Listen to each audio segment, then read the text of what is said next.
people? You are live and direct on Petty Sports, the podcast brought to you by King's Broadcasting Studios. It's your boy, the host, Mr. Famous Fees. They call me Fax. It's another great Wednesday night. Man, Adam, holla at him. Man, it's another fantastic Wednesday night. I'm still not over that dope-ass intro, man. Rolling on through, and I know we starting off with something crazy tonight. The lineup is going insane. Crazy segments, dude. It's Wednesday for real. Out in the ATL, man. Everybody turn up in the chat room. Call into the show if you like. Fees, kick us off with the slate tonight, man. Yes, sir. Make sure you hit us up on the Petty line at 678-871-9602. Man, the lineup is crazy. Y'all all know we're going to talk about the NFL schedule release. Well, what's left of it, because a lot of it's been leaked already. We got to talk about that guy, Tebow. We're going to start off the show talking about him. But we going back to the NBA. I know some folks been like, man, y'all ain't talk about no basketball for like 2 weeks. We were supposed to. We ain't make it. We got some heavy basketball content for you, and we got some boxing on deck. Got to talk a little Canelo and Saunders with old Billy Joe. We got Floyd Money and Jake Paul, Logan Paul, all the Pauls. I don't even know which one he's fighting. Yeah, you ain't lying. You ain't lying. One of them, he's fighting them. So, man, as always, get your popcorn ready. Pour your drink up. Get you a good stick. I got a nice one here, courtesy of my sister. She brought me one back from Jamaica, so I'm going to spark this bad boy up when I stop running my mouth. You might not get to light it then, man. The show is lit. I'll tell you, the show is lit. You might not get to light that thing tonight. You get carried away sometimes. I should be able to light it. Yeah! It's all good, man. So, yo, we're going to kick this thing off. It's like I told you, we starting the show off top of the hour. Tim Tebow. That's how we warming up. Is reportedly in talks to sign with the Jacksonville Jaguars via his former head coach, Urban Meyer. Do you love this move or do you hate it?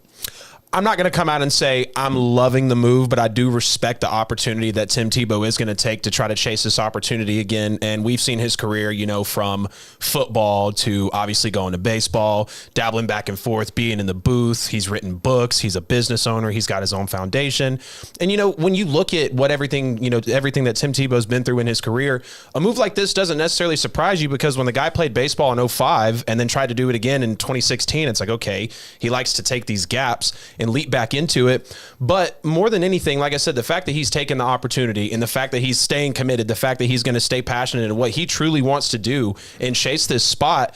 And a lot of people out here saying, oh, he can't get over the fame. He just wants to continually be at the spotlight. And I highly disagree with that, because I'm not going to sit here and say that Tim Tebow needs sports. He wants sports. Like I said, the guy's written 5 books. He's a 4-time bestseller. Obviously, you know, New York Times bestseller. He owns a business. He's got a foundation. He's a public speaker. Like, he's much more than sports. He helps produce films. He's been in the, in the film room, obviously, like with ESPN on college football, whatever the case may be. And like, we know Tim Tebow is a jack of all trades. And I understand, you know, a lot of people are out there saying this is tough for people that are trying to get a roster spot, and you're bringing a guy back, you know, from 9 years. And it's like, wow. And I'm not going to sit here and say that Urban Meyer isn't a big reason why he's going to get this shot. But at the end of the day, if he still did work out, because let's also put this into perspective. Do you think Urban Meyer, with the reputation that he has, just taking the #1 overall pick in Trevor Lawrence, the end-all be-all in the NFL draft, the craziest draft we've seen in the last, I don't know how many years, especially when it comes to quarterbacks, a guy like T-Law in the room, as much cap space as he did, I don't think he would go and sign a bonehead player. Like, yes, I know Tebow wasn't successful in the NFL at quarterback, and this guy's not a tight end. He's not used to having hands put on him. But, people are acting like Tebow's already got the job. Like, he's the tight end one. He's going to be out there trying to, like, fight for these fantasy points. Like, no. It actually, if you quote it, Urban says, we'll give it a shot. Literally, like, we'll give it a shot. He's still got to make the roster. They still have to come to terms on a deal. Like, Urban has been saying, yeah, this is just something that we're exploring. So I'm not going to say I love the move, but I definitely respect it. I think Tebow deserves his respect for being able to go now. And yeah, it's okay, bogus. He's playing tight end, but still something he wants to chase, still wants to take the opportunity. So, all right, go for it. You say it's bogus. He's playing tight end. He's not a quarterback. Well, there you go. He's not an NFL quarterback. No, absolutely. He's not an NFL player of any position anymore. He never played any other position. So the fact that he's coming in to try to play tight end is laughable. Right. It's ridiculous. He shouldn't even be getting a tryout at that spot. Anything that we have tape on is all him playing quarterback, albeit he ran more than he passed because he couldn't throw. Right. He didn't play that position. Yeah. You can't just walk back in and do that. Right. It's not like it's Randy Moss who's running a 4.2 and played wide receiver and decided after 6 years away from the game, he wants to come back. And he's like, hey, I still run a 4.4. Right. I just want to get out on the outside and run a go route. Yeah. He could probably do that. Yeah. You were not a good quarterback, and now you're going to play tight end? Mm-hmm. He's not that big. You're going to put your hand in the dirt and have someone put hands on you? Now he's supposed to be blocking people. Like, the dude hasn't taken a regular season snap since December of 2012. Mm-hmm. It's been a long time. I mean, that whole 2011 season, which got all that fanfare, where everyone was like, oh, it's Tebow Mania. Tebow Mania was very similar to Linsanity. You remember the little 10-game stretch? Oh, my goodness. Yes, you played against either, like, the Linsanity thing was kind of more so the weak competition. He just so happened to get up there against and not play against any point guards. Tim Tebow's situation, they led the league in rushing, dead last in passing. He was not throwing the football. It was a defense that was stopping people, and they were running the football, eating the clock. I mean, in those 11 games, they went 7-4. Everyone loves to tell you just how they do that. They scored less than 20 points in 8 of them. They were not scoring points. In 8 of those 11 games? They were just stopping them. Yes, 8 of those 11 games there were 18 or less. They weren't putting up points at all. It was just them he handed the ball off. Right. He was 46%. Like, his completion percentage is god-awful. So he's worse than averaging NFL history. 150 yards per game and 1 touchdown. Mm-hmm. And we're talking about he deserves a shot at what? He had his time. He went to the Jets and couldn't even get the third-string position where he's back behind Mark Sanchez and Matt Barkley. Like, are you serious? Right. Neither of these dudes would you talk about in any circles of like, oh, these are really good NFL quarterbacks. I mean, Mark Sanchez did have a little bit more success, and he had a lot more sustained time. Yeah. But, I mean, if you couldn't beat out Matt Barkley, I mean, he's younger than you. He's not in the league anymore. Right. And he can throw way better than you. Right. Like, I don't understand where he gets off with this. I mean, he went to New England in 2013, played 3 preseason games, got cut, went into the booth with the SEC network, did that for about a year and a half. Yep. Then he decided, all of a sudden, I had dreams of playing baseball. Mm-hmm. You mentioned 2005. He was a junior in a high school. Right. We act like it was, like he played professional baseball earlier or something. Like, no. He played multiple sports in high school, as did most athletes. Right. So now that was your dream. Your dream was to be an NFL quarterback, and you weren't good enough to do it. Mm-hmm. Now all of a sudden your dream is to play in the majors. You weren't good enough to do it. Right. So now after your 5-year sputtered out, multiple injury-ridden baseball career, all of a sudden now you want to come back to the NFL and to play a different position? Mm-hmm. They told you to play tight end before you left. Yeah. Now all of a sudden you got the humility to do it. If he had tried then, he'd have still been in NFL shape. You haven't played NFL football at any level, at least for 6 years. I mean, we'll give you 6 because you were with Philadelphia back in 2015, even though he didn't actually make that roster. Mm-hmm. He was just there in the preseason. Yep. So 6 years, you haven't you haven't taken a snap, you haven't been hit, you haven't done anything. You think you can just walk back out there with these guys and do that? Right. Like, the fact that he's even getting a look and getting all this attention is ridiculous to me. Well, Tebow's an attention getter. I mean, when you think about all the times that, like, I'll credit Cowherd right here. He said it perfectly. When the numbers fall short, Tebow's one of those people that will make waves, and he'll move it because of what the media put on him. He was in the media a lot his entire career, and his religion played a lot into it. Like, when you literally, if you Google Tim Tebow, one of the first links is about his religion or his Christianity. And another thing I want to address is the same people that are telling him to play tight end and told him 8-9 years ago. So here's the thing. Tebow didn't conform because he didn't believe that was the path for him. So now that he's taking it, now the same people are going to complain. And here's also another thing. Let's not act like player and coach relationships don't play into a lot of the NFL. We just don't hear about it all the time because there's not a guy like Tebow who's got all the media attention around him. You know that when players come in, there's always a player-coach relationship. It ain't got to be no super tight, but obviously, like, if you think about the relationship between a head coach and a quarterback, or with obviously a personnel coach in whatever position it is, they're going to have some rapport. Now, yes, like I said, it's not going to be, potentially Tebow and Meyer rapport. And like I said, I'm not going to sit here and say that that's not going to weigh into some of the decision making. But the thing for me is I've never been a person to take away from someone's opportunity. And that's why I was saying the other day, and I know y'all were grilling me about passion, but this is the point where when your talent starts to fall short. I mean, think about it. When some people get they'll get a big job, and you might hear the CEO or a higher up say, yeah, they might be a C plus, maybe B worker, but they got an A plus attitude, and they got A plus commitment and passion because they come in every day knowing that that's what they want to do. And it throws a lot of people off because, okay, like you said, college, you can only speak of Tebow's greatness in college, nothing really in baseball, nothing in football. And then when he comes back to this, it's like, okay, I mean, it throws you for a loop. So I totally get where you're coming from there. Yeah, I mean, that whole passion thing, it really grinds my gears. Like, how are we giving him credit for passion? Are we seriously to act here and act like he's the only passionate player that's ever played football? Like, his passion is going to take him over the top. And see, that's another thing is I'm not saying Tebow's, I'll give you an honest opinion. I don't think he's going to be good at tight end. We've never seen this before. We've seen all the highlights of him running the little out route from the Jets and having the ball go off his helmet. Like, we know what to expect. I will give Tebow, I'll be shocked if he plays half the season. I really will. But like I said, my whole initial argument was, I'm not going to take away from him. I'm not going to take away from what he's tried to do his entire career, because I have a lot of that same personality. Like me being 23 years old, I'm still going in a few different directions. Like, obviously this is my spot, but I'm trying to dabble into real estate. I'm trying to dabble into cryptocurrency. And when you can still have that drive and commitment to want to be multifaceted, Tebow's just in the spotlight. He's been this guy that's made waves. And realistically, I'll go ahead and say it, like, Tebow's situation is not extremely unusual. Like, yes, the quarterback to tight end, yeah. But if we're talking about bouncing around in careers, like, we're going to judge a 35-year-old man because he hasn't made up his mind yet. The dude's still young. You know what I mean? That was my whole point where I was coming from, is everybody want to take away from him. And I'm not like that, because these guys out here at the end of the day, they got to work hard. They're athletes. They have to earn their spot. And that's exactly where I was coming from. Nobody's saying he can't do multiple things. Like, you named off about 15 different things that he does. Do all of those and not play football. Why, though? Why can't you just give him the football, too? I'll listen to him as a broadcaster, but not watch him play.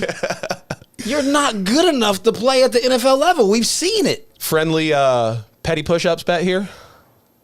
What is your bet? I don't know. I want to put something up. I literally just thought of this. Do you think Tebow lasts 6 weeks of the position if he gets the job? I think he gets hurt. Think he gets hurt? So if he goes out before 6 weeks, it'll be because of injury?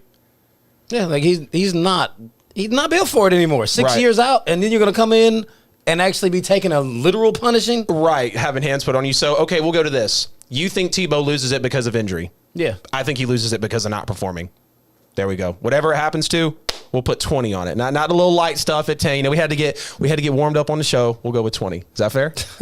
I mean, I don't think he's making the roster, but if he gets on, just because he's a spectacle. Maybe that would be the better one. Does he even make the roster? Like, is he even going to show up? So, yeah, like you said, man. He got his name in the news. You know, he's a borderline attention seeker.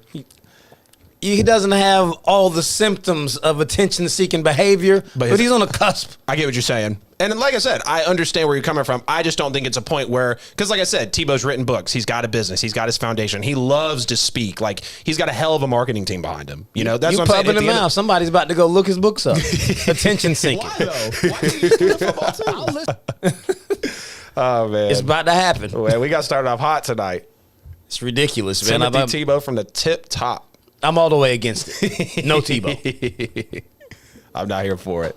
Look at that. Let's see the graphic up there. He did nothing. I will credit it to him, though. So, look, we see the baseball up there. I actually did go through some of his baseball stats because I was curious. I'm not going to lie. I never watched a guy in baseball. Hit 194, then 220, then up to 231. Then actually was going to have a little bit of a turnaround at 273.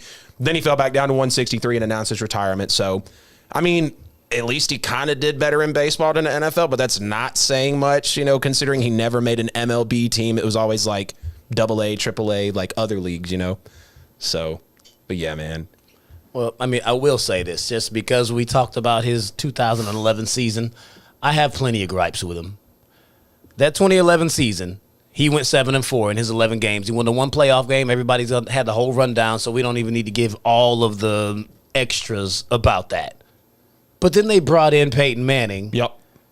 And then he had the most historic season in the history of the NFL scoring-wise.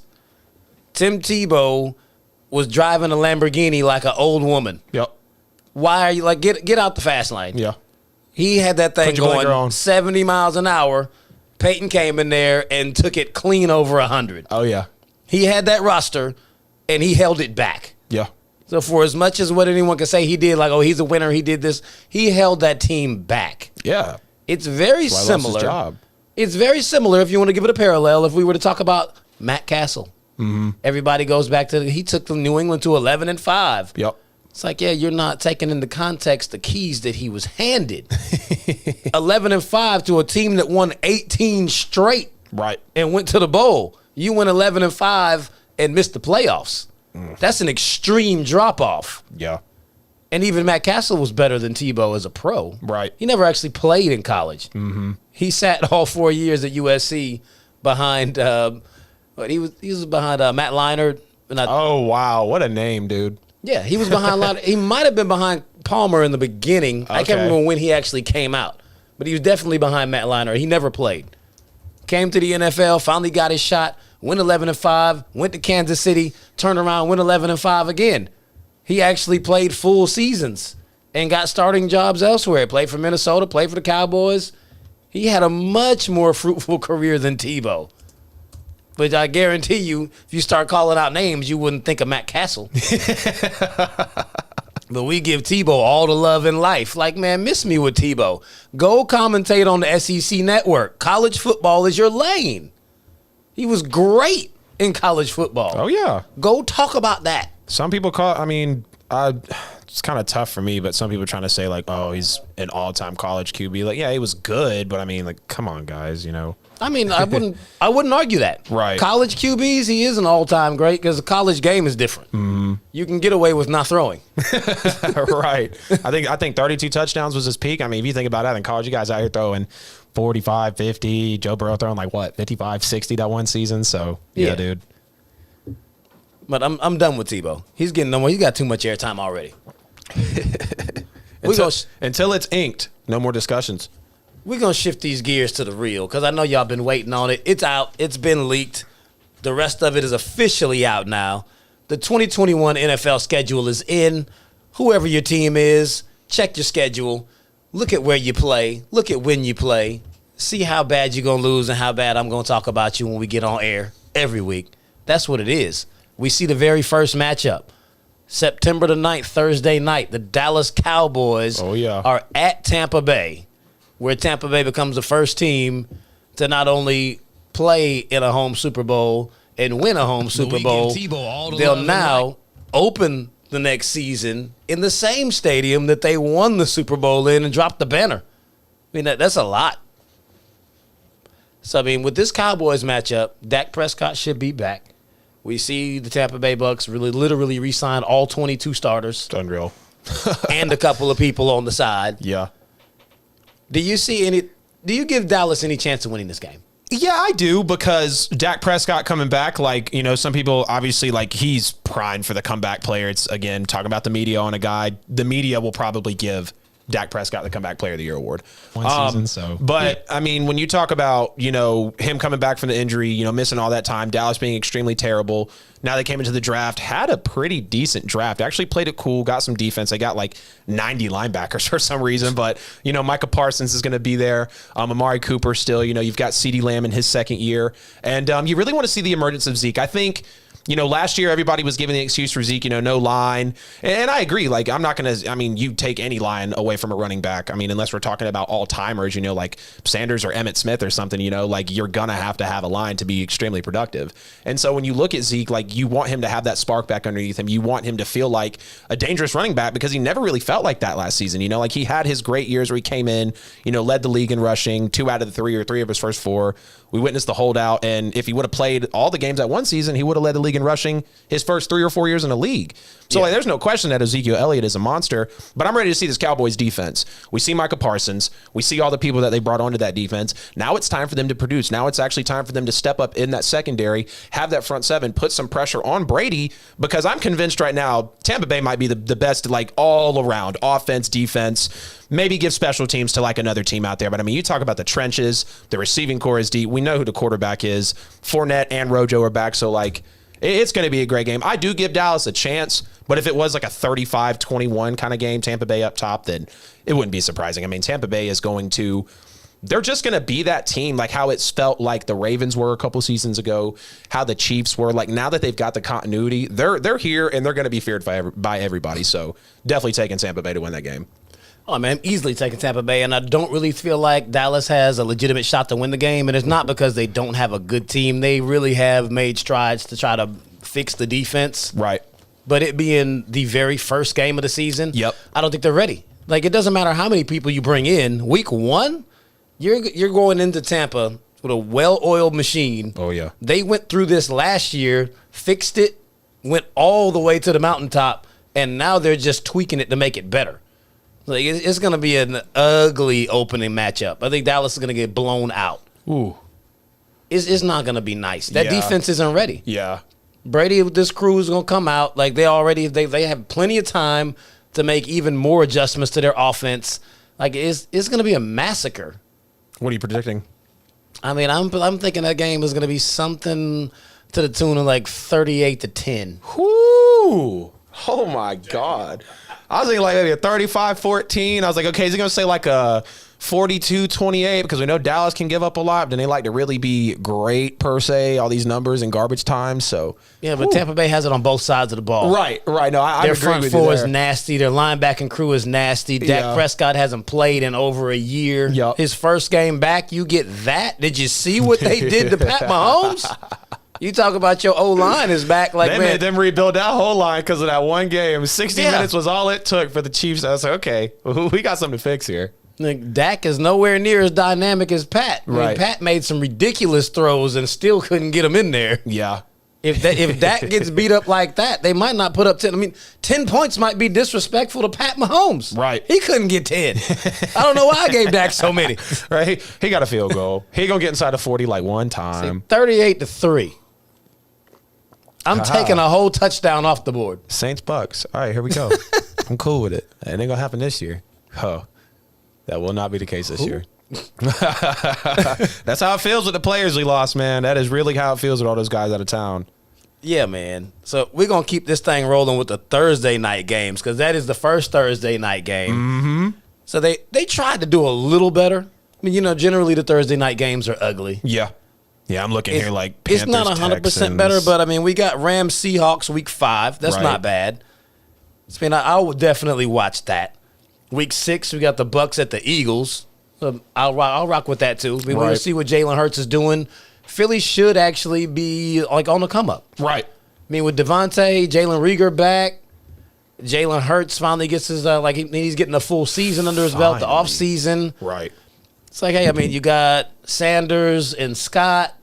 They got a decent little squad there. But it's all contingent upon what Jalen Hurts is able to do. But I'm interested to see what the Eagles look like. Right. Especially in a week 1 matchup against the Falcons. But we'll get there.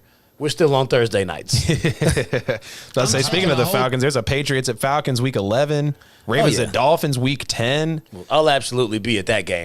Patriots, Falcons, Thursday night, right here. I'll be at the Benz. I might have to tag it up with you, man. Cowboys at Saints week 13. Steelers at Vikings maybe could be something in week 14, but I'm not sure about Pittsburgh yet. Like, we still don't know, like, what's the quarterback situation. We saw how they sputtered out last year. Team's got a lot of tape on them now. Niners at Titans week 16. That could be one, but I feel like the Titans just had that one instance. It was like, okay, yeah, we're here, AFC title game, Derrick Henry, and Henry's still going to be that dude, but, you know, I heard the alarm too, man. What time is it? Oh, yeah. It's 8:24. Y'all know what time it is. Every single Wednesday night, even on our special schedule release night, we still got to recognize the late, great Kobe Bean. Count us down. 3, 2, 1. Kobe! R.I.P., my boy. Yes, sir. Dunk, dink, all over him. Man, I missed that. I remember when I first started watching Kobe highlights many, many years ago. And, like, you know, when I first started watching Kobe, I started watching basketball like my freshman year of high school. So probably about like 8, 9 years ago.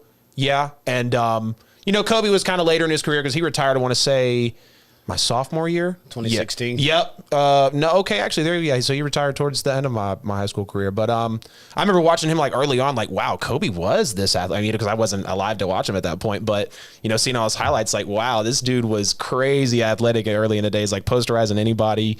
Obviously, always had to handle. So, all right, pizza one of the GOATs, man. Absolutely. We'll always pay homage to Kobe.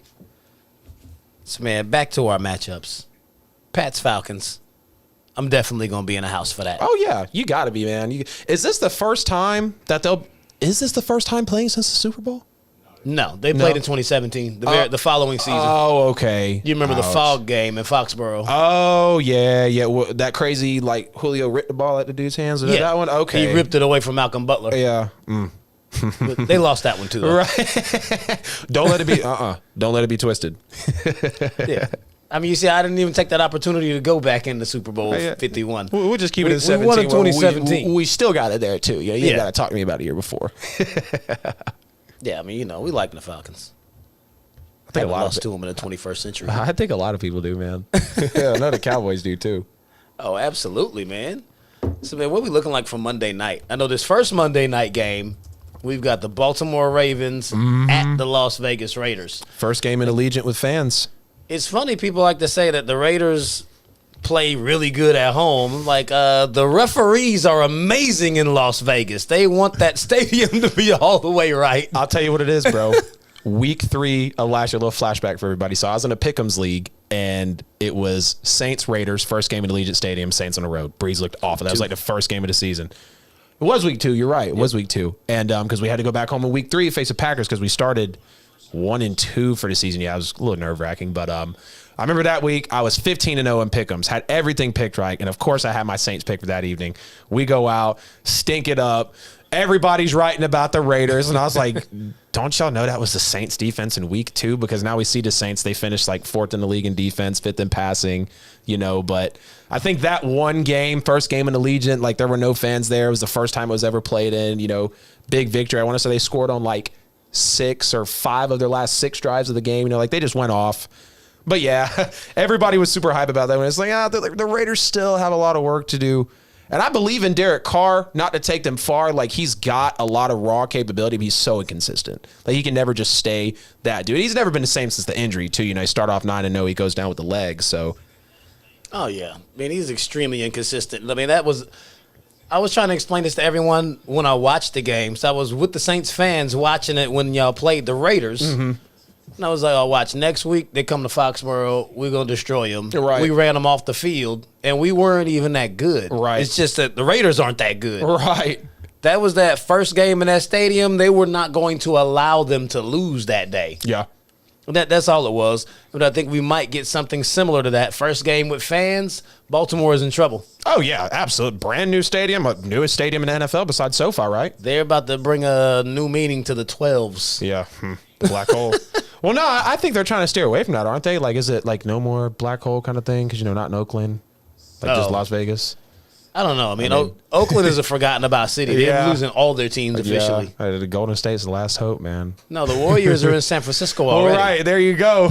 Warriors are in Frisco. The Raiders are in Vegas, and the Oakland A's, I'm hearing, are about to get moved. Oh, sheesh. They got no teams. They got too many teams. Like, I think like 6 baseball teams in California. Ridiculous. No, I don't think they're leaving the state, but they're absolutely leaving Oakland. Right. Which, if anyone is watching from Oakland, I know you're going to get all the way deep in your feelings. That city's not big enough to have actual teams of their own. That is a suburb of San Francisco. Yeah. Go across the bridge to watch your games. Yeah. Which is what they're making you do anyway. They took the Warriors away. You can go watch the 49ers in Santa Clara. And you can go watch the Giants right across that same bridge. You don't need teams there. It's a shame. Who else we got for Monday? Man, so Mondays, I'm looking here. We got Colts at Ravens. I think that'll be a great one. I'm excited to see how the Colts are going to be this year because I do feel like they've been a quarterback away. Not that Wentz is going to propel them, but obviously you've got some continuity there.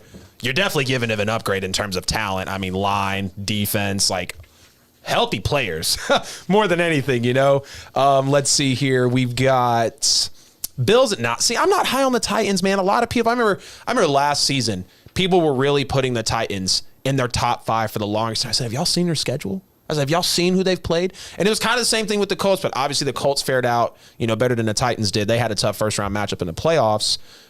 Saints at Seahawks, week 7.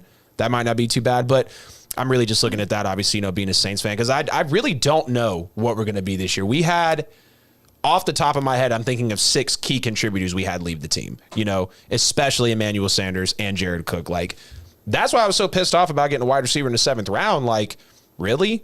we're going to go get a guy for, I think it was like Alabama State when we had, Bateman was on the board. We had, I know Terrace Marshall wasn't a first-round pick, but we had a first-round receiver. Could have taken it. Rob, did we pick before the Ravens? Because I think the Ravens picked at 27 and they took Bateman. Yeah, so we could have taken Rondale Moore. He ended up being a second-rounder. He was high second-rounder. And as bad as the Saints needed a receiver, like, all I do is think back to the Michael Thomas year where we had nobody. Drew Brees was in an interview. They said, hey, Drew, they said, the offense is still looking great, but we kind of feel like it's hit a little bit of a stall point. Do y'all think y'all could open it up some more to get the ball to Michael Thomas? And he said, is that possible?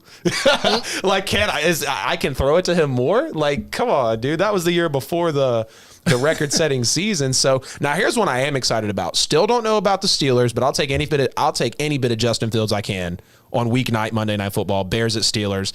That feels like a good rivalry there. You got two fan bases who are extremely deep, extremely emotional. Both just got big players in the draft, especially in the first round. So I'm excited to see Justin Fields this year. He, like Kyler Murray was when he came in, I'm more excited to watch Fields play than I am Lawrence. But, I mean, that's just personal love, man, I got for Justin Fields. You got Rams at Niners coming back in week 10.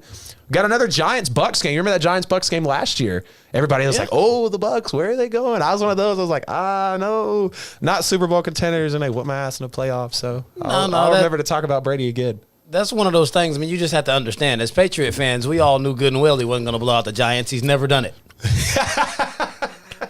Even when he beat them, right, it was close. Yeah, 38-35 in that last game for the undefeated season. Y'all took it down to the wire with them, man. Even in the recent days that we've played them. The last time we played the NFC South, we beat the Giants on like a 60-yard field goal at the end of regulation, and the Giants were terrible. Right. Yeah, some teams just have your number. Right. I mean, and it seemed like it might actually be Brady's number as opposed to the team's number. Right. Because he did the same thing to him over there. Exactly. But it's funny that you mentioned Pittsburgh because we've got the Peanut Gallery, a.k.a. the chat room. They in there going ham. Talk about 13-4. The Pittsburgh Steelers will not. You couldn't win 13 games when there were 16 of them. Y'all gonna run Najee into the ground the first 6 weeks? I mean, the way Pittsburgh plays, they'll win 12. They'll win 12 in a row and lose 5 straight. My bad, you did that last year. That is facts. That is true. No, not happening at all. Pittsburgh is definitely going to be below 500. Maybe not far below it, but 8-9. See, right on the cusp. I think they'll be a team only because of Mike Tomlin and the fact that they tried to go out and have a good draft. I think they'll be a team that is maybe a game or two above 500. They're not going to be Super Bowl contender. They're not going to threaten anybody. Like I said, you got Najee Harris over there, but what's up with Big Ben? And people try to say he had a bad season last year. It wasn't bad. It was, I think, average at best. But people were trying to hype it up like it was this, and this. But it's at the end of the day, perfect example. Look at Dak Prescott. All the numbers, oh my God, the touchdowns, touchdown interception ratio, completion percentage, all this. How many games are you winning, though? How many games are you truly winning and taking your team far? Now, I will credit this Monday night schedule here. You get to week 12, Seahawks at Washington, and the rest down the slate is beautiful. Pats at Bills, Rams at Cardinals, Vikings at Bears, Dolphins at Saints, and then Browns at Steelers. So the Steelers are actually going to get... They're going to get 2 primetime games this year. Makes sense, being from Pittsburgh. Well, it'll probably be more than 2 primetimes, just 2 Monday nights. 2 Monday nights. I'm sure they've got some Sunday night games, too. Right. So the Monday schedule, per usual, looking pretty fair. So I'm looking forward to that Raiders-Chargers matchup as well, because the Chargers last year, I'd said it, and I'll say it again, they were the best team.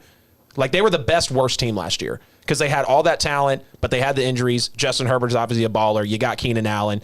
Derwin James is out. Obviously, you've got, Bosa was injured too. I would argue that might actually have been the Bengals. Okay, I will give that to you as well because Burrow was going off. He was trying to have a season, and they were giving those teams problems. I remember when the Browns had a shootout with them. I think it was even when Finley was in, they still looked decent. Right? Yeah, and now Jamar Chase is. I don't know. I'm still nervous, man. I'm still nervous for Joe. I have more confidence in the Bengals than I do the Chargers. Really? Any team that, it may just be my own personal bias, but the Patriots were bad last year. You beat the Chargers 35-0. You're not that good. I'm not giving you any credit. Yeah. There's no reason, no way we should have beat any team like that. Belichick and them rookie quarterbacks, man. Picks them apart. He didn't do Tua like that. You're right. You are right. He did not do Tua like that. But we feel for Zach Wilson over there, though. He is going to pick him to pee. It's going to be like vultures on him. Oh, Zach Wilson has a spotlight. We can push it back up to week 1. Right. Very first game of the season. Yup. Zach Wilson gets to face the former quarterback, or we say the ex of the Jets. Yep. They're playing the Panthers. Sam Darnold, first game of the season. They can actually get to see Sam with some weapons. And I think it could be, well, I won't even say it could be. The Panthers are going to run through the Jets and have them with buyer's remorse. Oh. Sam Darnold is better than Zach Wilson, and you get to play him with your first game since you let him go. Right. You're playing him. And he gets to see that new, freshly restocked team. Look at all my shiny toys. Look how we tried to step it up after you got out of here. Yeah. I don't think it'll be a blowout. I really think it could go down to the wire just because we're going to be seeing such a battle of personalities. Obviously, I almost said Matt Moore. Matt Rule, still pretty new for the Panthers. Obviously, Robert Saleh. So, like, I'd say that's a pretty even standoff there if we're talking about, like, you see what the Panthers were. Obviously, like, the Jets have some talent, but they're not going to be anything to threaten anybody. So this is year 1 for Saleh, though. Matt Rule, historically, every school he's gone to, which I say school because this is his first time in the NFL, but every school he went to, in year 2, he's completely turned it around. Year 1 was kind of like, all right, we got to feel this thing out, really instill the program. Mm-hmm. He's every place he's been. Year 2, it's like there's been a complete 180. Yeah. So, I got more faith in him turning that around because, for one, he's got better players. Yeah. He's just got a better franchise. Saleh's working with a bunch of nothing that people that are used to. They're used to losing. Yeah. That's what they do. Well, let's just call it how it is. A spade's a spade. Yeah. And Zach Wilson is also used to losing to real football teams. Yeah. Yeah, we've seen him choke up in big moments. Anytime he plays against real football players, he loses. How do you not take Justin Fields in every time? I mean, I'm happy for Justin Fields, as upset as he might have looked when the Bears called him, but like, come on, man. At least try to make something out of him. Should have been number 2, but they did you a favor. Yeah, they really did a major favor. Yeah. I say, hey, we'll give you a whole nother career. Go to Chicago. Still tough up there, but this is a little bit better. Because there's another thing too. Thinking about Justin Fields going, now you got to give Nagy and Pace at least one more chance because they've got Justin Fields in the building. Obviously, he's a surging superstar. Like, he's QB2 in this draft. There's no question. Everybody was trying to pop it back and forth. And here's another thing, too, talking about Justin Fields. I know I'm kind of, bumping along with him, but he took the mental aptitude test. Out of 6,500-plus players, scored first overall with a score of 130. Just for perspective, I know a lot of people saw the reports. Mahomes was a 110. So all this about off-field judgments and questioning his character and is he really a hard worker? Like, you hear reports of Nagy saying, hey, like, spit this formation back to me. Boom. Verbatim, like the back of my hand. Like, it was nothing, So I think I'm okay with Justin Fields being quiet for right now because he knows there's work that's got to be done. He's just going to let the numbers speak. The first thing was a mental aptitude test, and we'll see where it goes from here, man. Got my eyes on Justin Fields heavy this season, dude. Oh, yeah. I think his first game will actually be in week 2. I don't know if they're going to actually unleash him because they play the Rams week 1. Yeah, number 1 defense. I don't know if they want that to be his very first game. Aaron Donald's going to be like another rookie quarterback. I remember what happened with Tua. He took Tua out. I was like, oh, here we go. I was like, that could be a confidence killer. I wouldn't be surprised if we don't see him until week 2. Yeah, you could be right. You could be right there, man. Andy Dalton, how the hell did he get the name the Red Rifle? It's because he's a redhead.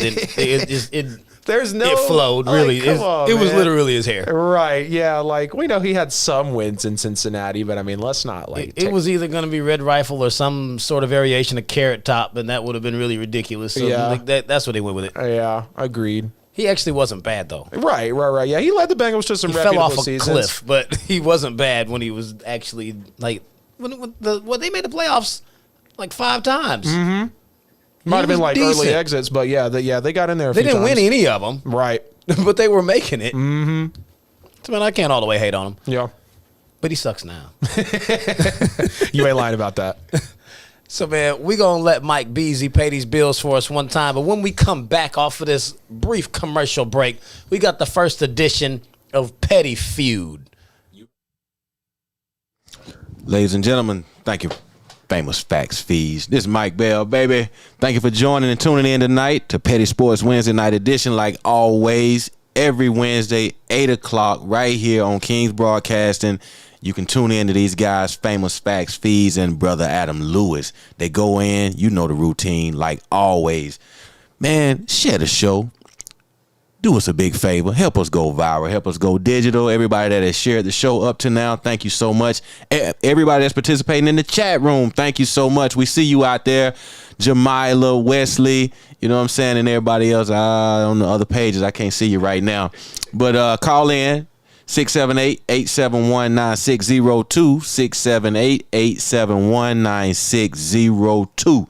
That's how you can be a part of the show tonight.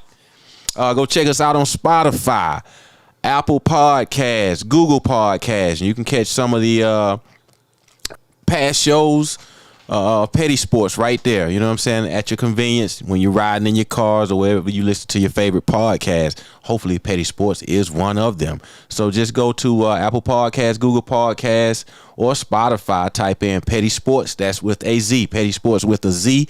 And tune in. And tonight's show will be available tomorrow. So check us out, man. Go to kingsbroadcasting.com. Spend some money with your boys. You know what I mean? Support black business. Support black business. Support black businesses, because we do. We got the T-shirts, the hoodies, the tumblers, the mugs.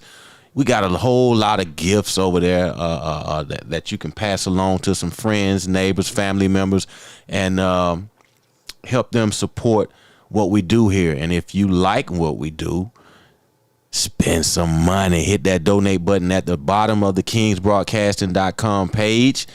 No donation is too big. No donation is too small. We love it all. You know what I mean? So big shouts out to Petty, man. Always doing what he do over here in the studio, making it all work and pulling it together. And ATL, ho, back to the regular scheduled program. Yes, sir. Yes, sir. Just like I told you, we coming back. We give you a first edition of Petty Feud. Last week we gave you Jeopardy. Now we moving along. We graduating. Oh, yeah. Every week we come with something. So, man, what we're going to do with Petty Feud, we're going to give you 3 rounds, and we'll have a little fun with it. And my first and only contestant along with me here is Adam Lewis. Your boy. Give him a round of applause.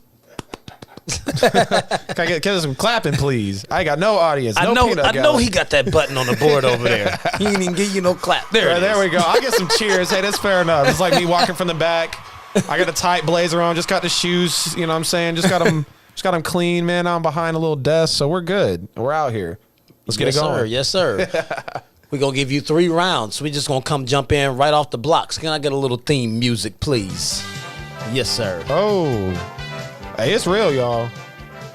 The Petty Feud is live, lit, and established.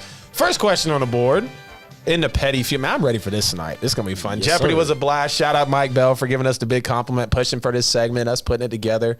Appreciate y'all helping us out. Sophie's and everybody, feel free. Hey, if y'all want to call in and play Jeopardy with us, if you want to hop in the chat room, give an answer. Petty Feud. If we don't know, you're right. Excuse me. If you want to hop in and play Petty Feud with us, if we don't know an answer, maybe we might be able to read your comment out, put it on the board, help us out so we don't fail out of the question. But the first one is, what NBA player is most likely to disappear in the playoffs? Fees, go for an answer first, man. There's a lot of them. You know, there's plenty of them out there. Oh, yeah. But you know what? I got the best answer. LeBron James. Oh, boy. Give us a roll. Judges. Uh-oh. We'll see. Uh-oh. Nope. Roll us out. Oh. See, they played me. He flipped it, and it ain't had a name up there. Right, so it's like I was about to celebrate.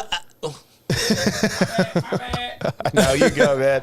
You good. We're going to act like that one's not there. But since we did see Pandemic P, Playoff P, whoever they like to call him, it's funny. You look at his numbers, like, still scores the same, 20 and 20 from, regular season to post, 6.4 rebounds to 7.2. So a slight uptick.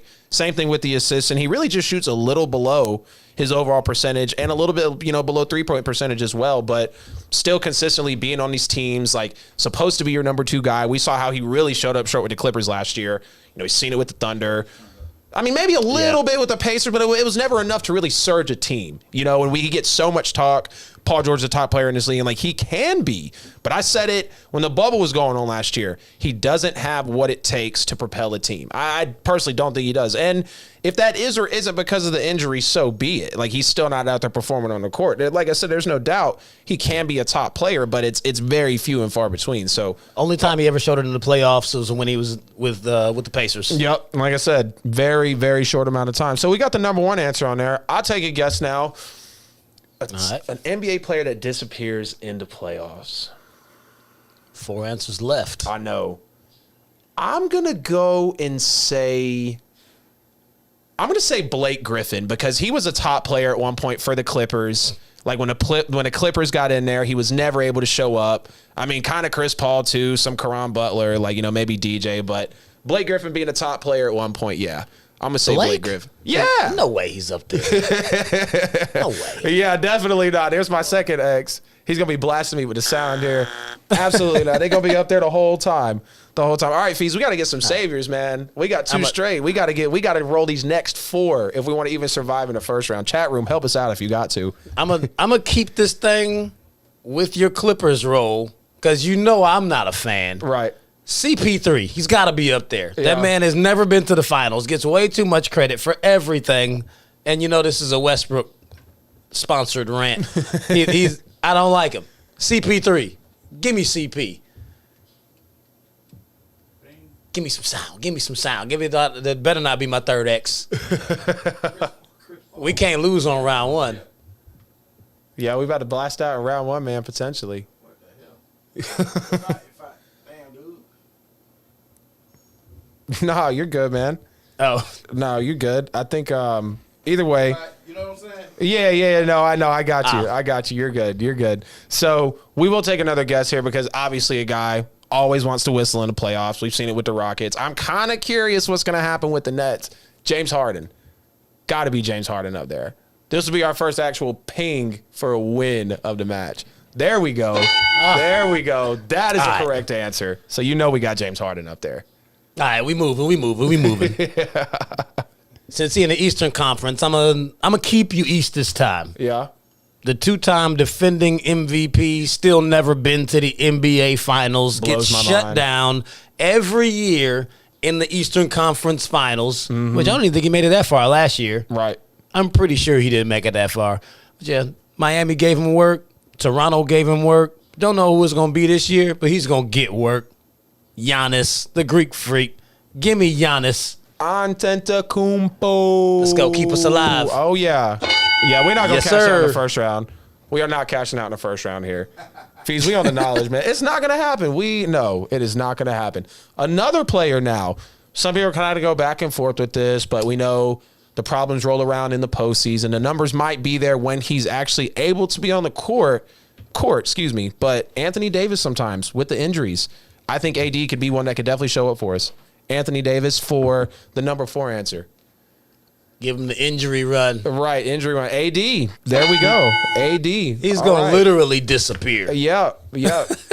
Man. Stay hurt. Someone asked me today, they said, do you really think the Lakers could actually make a run? I said, I'm concerned about the chemistry. Like, I really am. Like, of course, they have the talent and they have the leadership and the coaching to make the run. It's just if they're going to be available. You know, it's like the Clippers, if the chemistry was available. Same thing kind of with the Nets, if the chemistry is going to be available. They're the only team where you literally are saying, can they make the run? Like, are they going to be able to run? Right.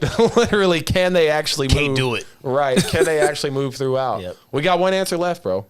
Bring us home. I want CP3 for 500. We ain't losing. We mixing the feud and the Give me the little guy. Who's actually in MVP contention this year, too. Actually, some people are saying he could maybe be like 4th. Yes, there we go. There we go. Chris Paul. There we go. Some people are saying he could potentially be like 4th in the voting because, like, you look at the Suns. What a surprising team. Like, 34 wins all of last year. Now they're pushing up on 50. Second best record in the NBA. Like, they're rolling right along. So I'm happy CP3 is finally... He's not disrespected, but he's definitely held short, but it's fair. And so now it's good. Okay, like he's got some, he's got some miles on the tires, but now he's starting to kick a team up. And Devin Booker, young guy. DeAndre Ayton, young guy. So we'll see what happens with the Suns, man. But this next question, because man, we love. I'm glad we won a round. Right, man. We started off rough, dude. We started off rough. But now we wiping the board. On to the next one. We're really about to start tugging at some strings here. Right, If you're a fan of maybe these teams, we might need to go if they're up on the board, man, because they might not like it. Yeah. All right, you gonna throw it at you? Yeah, man. Well, I'll right. take a gander at this one. We polled 100 people from Petty Nation, and the top 4 answers are on the board. The worst loss in Super Bowl history was. All right, I'm gonna go Homer pick. Just because the Saints should not have won, but I believe that they would because I knew they were going to. Give me the Saints at the Colts. Some people think that was rigged.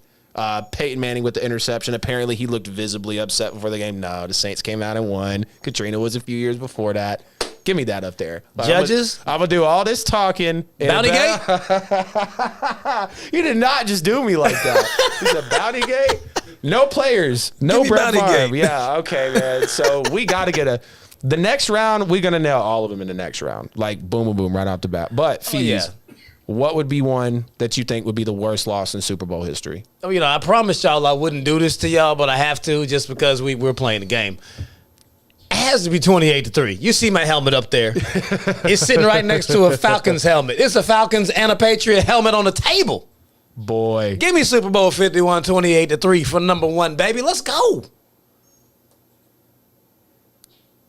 The suspense. The suspense, they're killing me.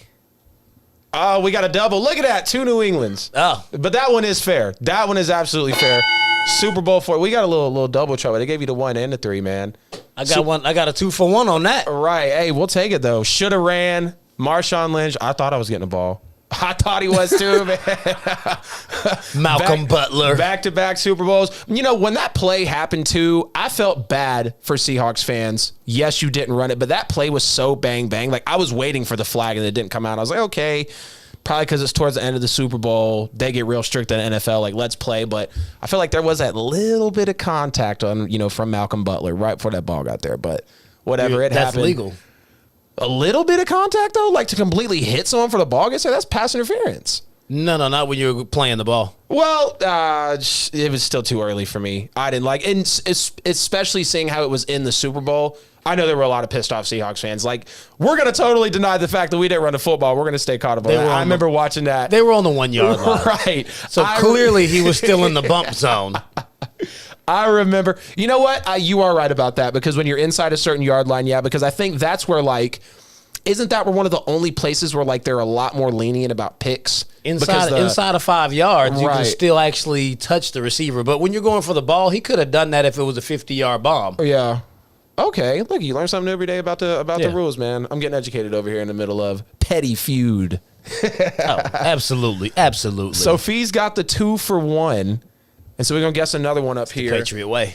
Oh, yeah, absolutely. They gave you both of them right off the board, man. So. The judges like me. Oh, yeah. A bad Super Bowl loss. Yep, I see them in here playing in the chat, too. What they saying? We got 49ers. It says just one of the 49ers Super Bowls where they blew someone out. Yeah, you're probably talking about when they destroyed the Chargers in 94? Oh. Yeah. Sheesh. I was about to say, he's going to say 49ers Ravens? No. Remember that one. They didn't blow them out. That was the lights off game. Yeah. When the 49ers actually have multiple Super Bowls where they destroy people, but that was the most recent where that happened, which was the last one that they won, was in 94. Okay.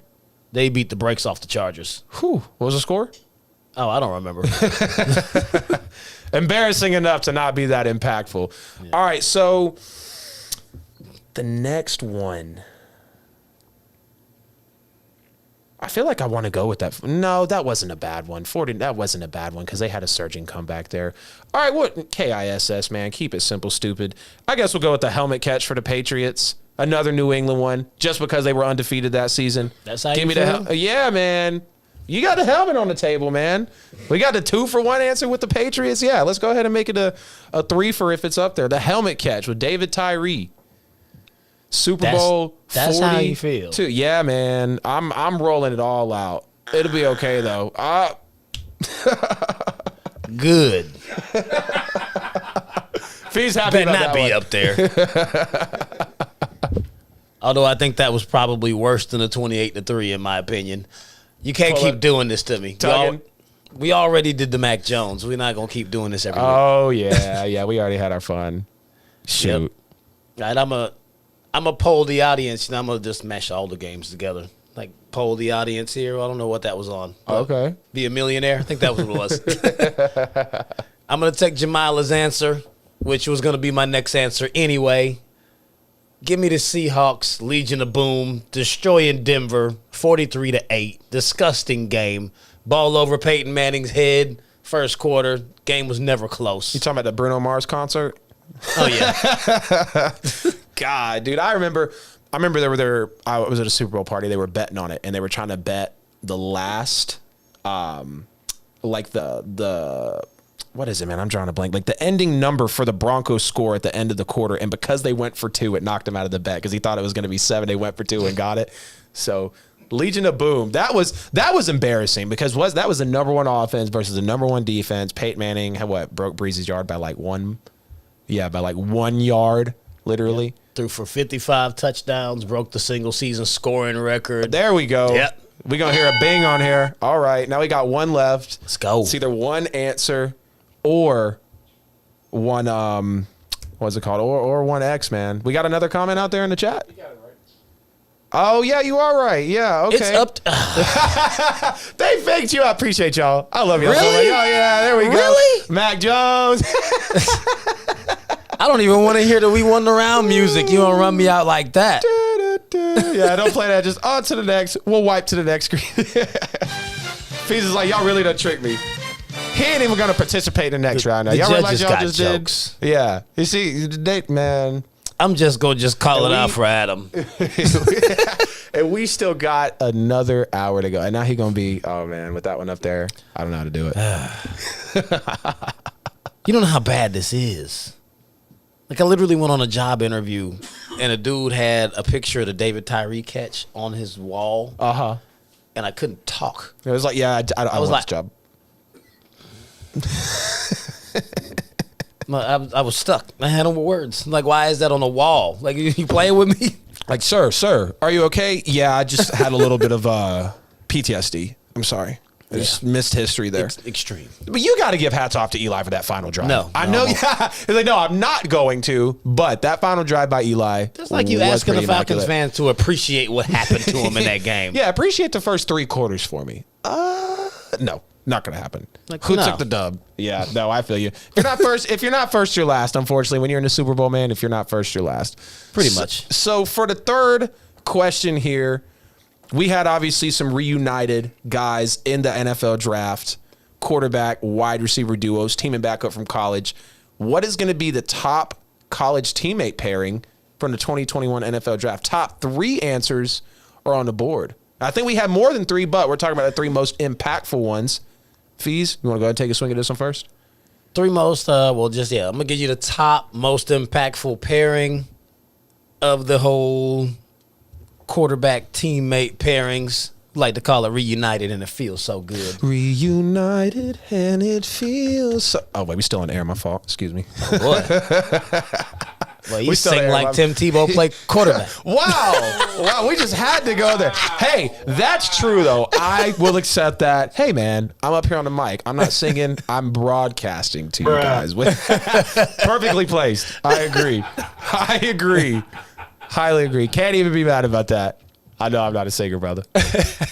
I'm going to go with the duo that had 3 years together in college, won a national championship, only lost, 2 football games in their entire career together. Give me Trevor Lawrence and Travis Etienne. Junior, RB2 in the first round. You know some people really dogged that pick. I'm getting nervous, man. Yeah, see, it flips faster than that. Look, but hey, first 2 rounds, started off rough. Still, and look, we only got 3. So we'll see. I think we'll finish it, man. I think we'll finish it. So Judges are hating. they on you heavy, man. Faking you out with answers, delaying us on the first one. Yeah, we started out rough for these 3 rounds. So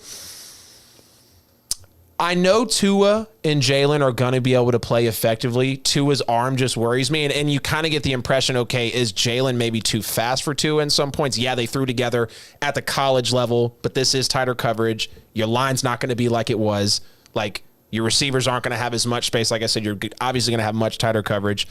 Tua and Jalen Waddle, I believe, will be one. Probably not the top answer, although it could be. But Tua, as much as I do believe in him, he does have a small arm in NFL. At the end of the day, he does. So Tua Tagovailoa and Jalen Waddle for the reunion. If that's number one, we're going to have to talk to the judges. Yeah, we should. Oh, we got a cheat code. They said we're going to throw the rankings out. Hey, it's all good. It's all good, man. So here we go. At least they aren't number one. Okay, so we got to ask what's wrong with Petty Nation because Hurts and Smith, like, this one's tough because you got Burrow and Chase. Still nervous about that line. Like, oh, yeah, is he going to drop back for Jamar Chase? Okay. Yeah, we know they addressed the line, but, like, they still didn't get that piece that I feel like on the line. Tua and Jalen in the middle.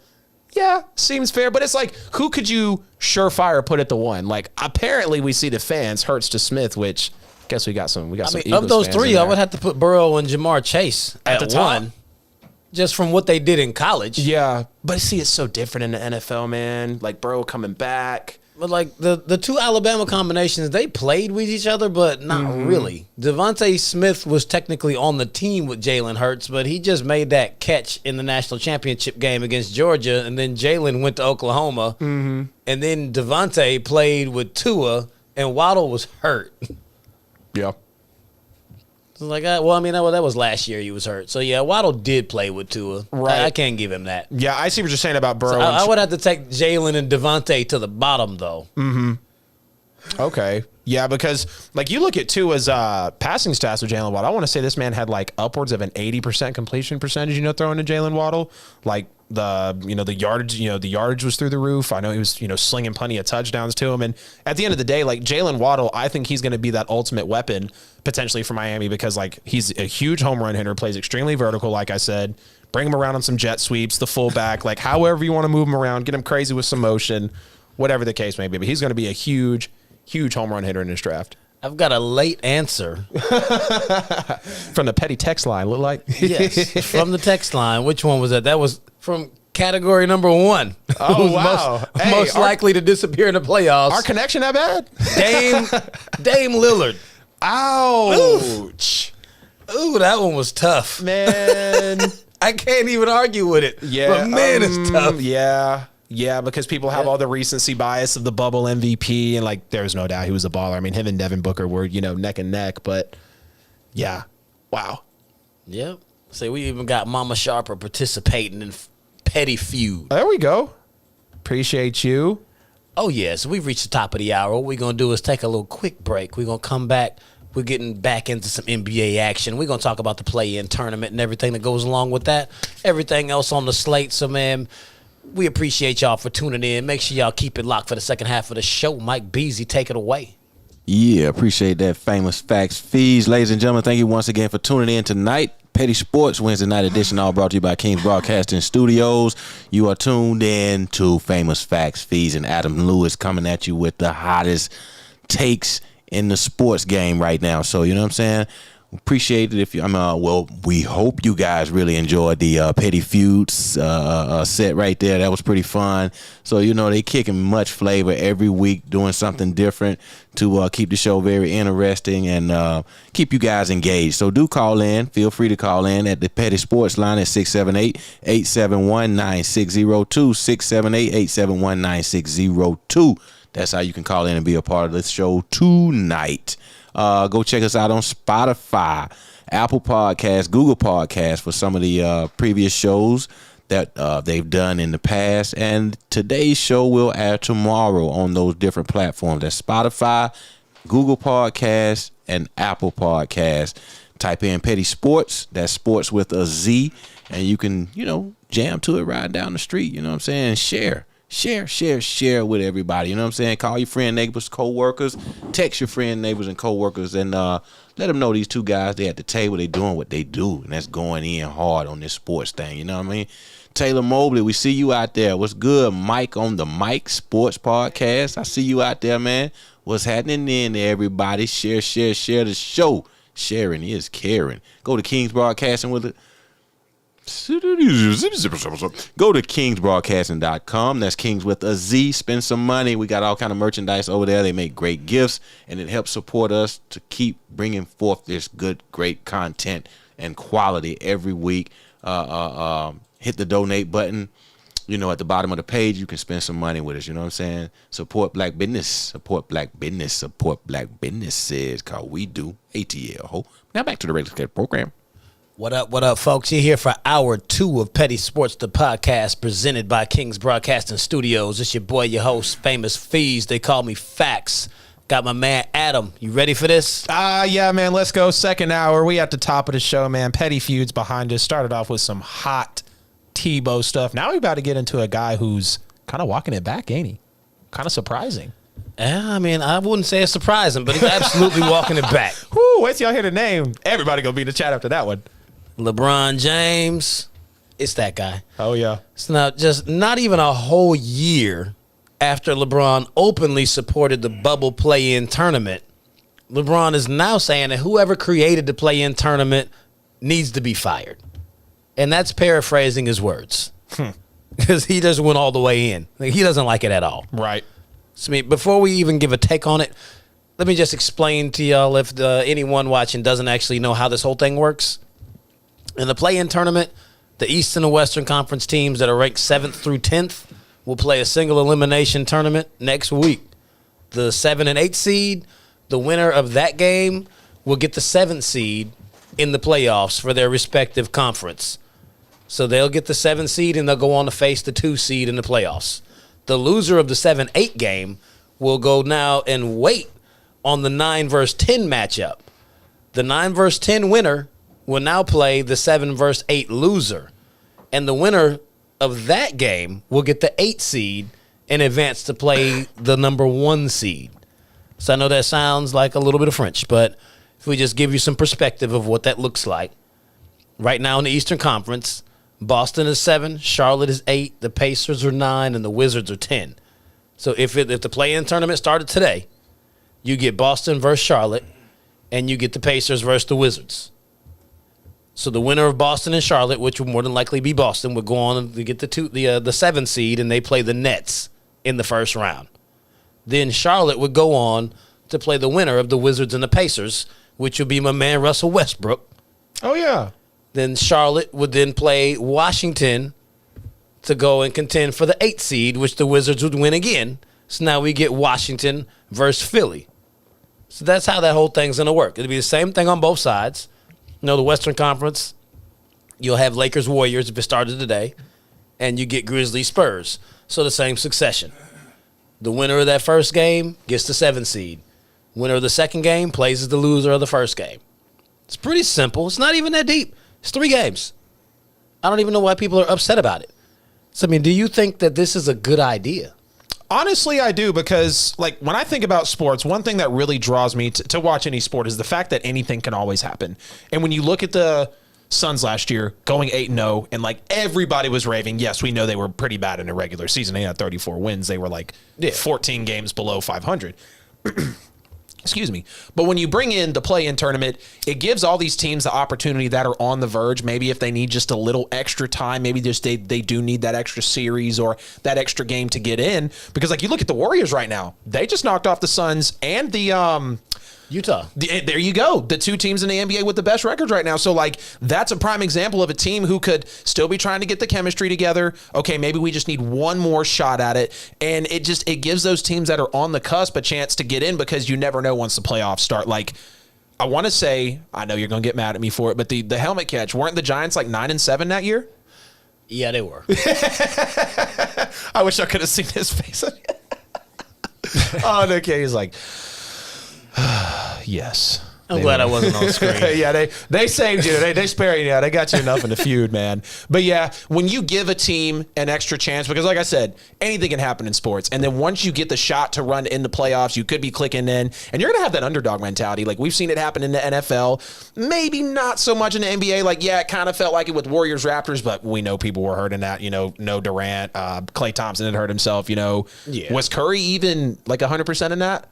I'm I not think sure. he was fine, but it was just him. Right. Well, yeah, it was just him. Exactly. So, yeah, I think the play-in tournament's a great idea. I mean, give somebody a new shot. We're always looking for new people to crown. You know, we're going to talk about our NBA awards later. So, like, we're always looking for a new champion, a new guy to be that dude, you know, new media spotlight. Oh, he just emerged last year. Like, how do you think Jamal Murray got talked about this year? Because he went off in the bubble, played well with Jokic. Yep.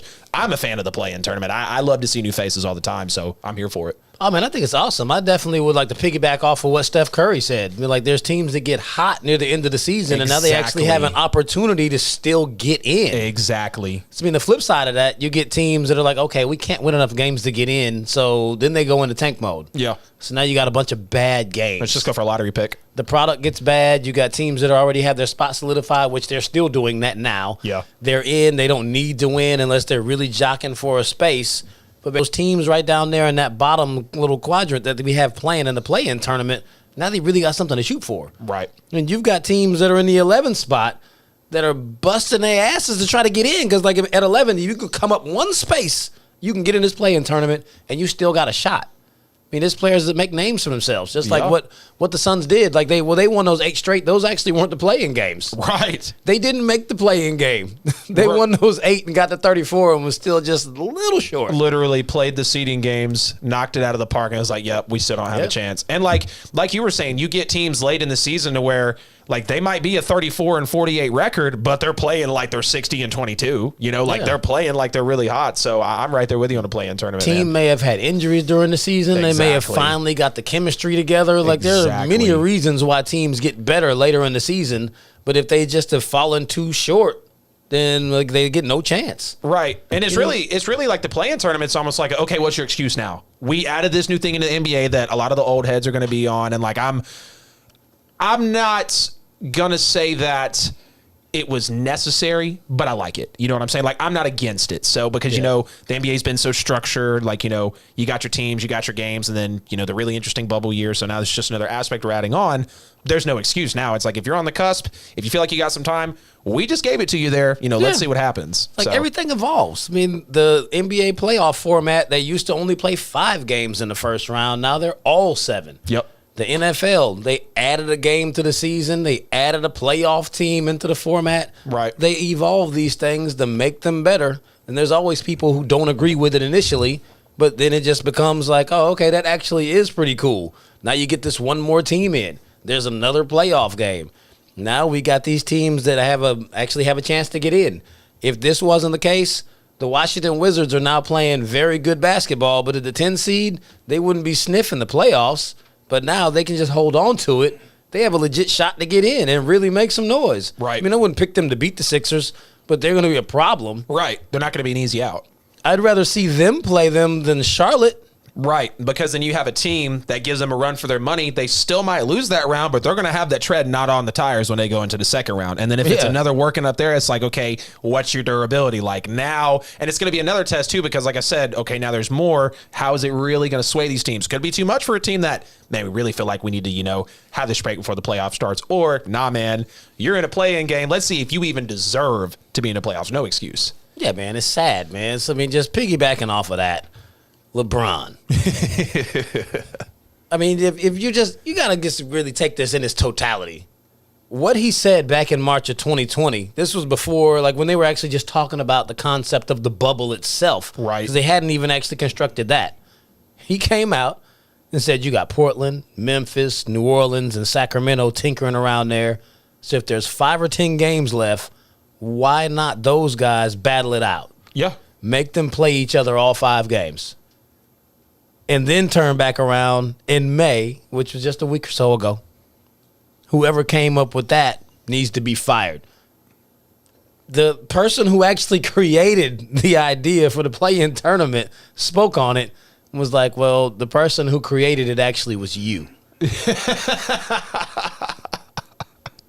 Jesus. Like, this idea actually spawned from you. Yeah. We listened to you, and we created something to do that. And now it appears that only because the Lakers are actually in the play-in tournament, LeBron has an issue with it. I still don't think he would care. You know, the difference was from March 2020 to May 2021? The Lakers were the number 1 seed in March 2020. They're the 7th seed now. They had the what? No, they didn't have the best record in the NBA, but they were like 2nd or 3rd best record in the NBA last year, right? I don't think they had the best overall record, but It was they the were Bucks. first in the West. Right. Yeah. They were first in the West for Yeah. sure. Yeah. And I don't want to believe that LeBron James is walking it back, but it's right in front of our faces. I mean, and it's like, obviously he's concerned about some sort of, you see, it's got me at a loss for words. Like, obviously he's concerned about some sort of like postseason, presence. Like, we know the guy's got rings and people try to discount all of them, especially the Bubba ring, this and that. But I mean, I hope he's not only against it because the Lakers are going to be in the play-in tournament. And if anything, if you're potentially going to be in that spot, LeBron, just like you said last year, don't you want a chance to fight it out? Or do you just want to go home? Because you'll be more pissed off if you go home. Or do you want to try to play into it? We know Father Time's working on you. We know what's going on with AD. Like, we understand that the Lakers are really on the edge right now. I don't know if they're going to make it out of the West, to be honest with you. They've got the talent, like you said, if they can even run. So we'll see. But I definitely agree that it's like, okay, don't say one thing, because the same situation applies now. You've got the chance to prove if you belong. Injuries or not, things happen. You're going to get your time. You guys are trying to be back. Let's see what happens with the Lakers. Oh yeah, man. Like I'm just thrown off by it. I mean, like, what, is he going to make another statement where he comes out and says he's going to activate playoff mode? That was non-playoff me. Y'all know when I go into the playoff mode, I sign off Instagram. Y'all see I was still posting on social. Like, come on, LeBron. Come on, man. Like, we know you're a GOAT. Just let's make it happen, please.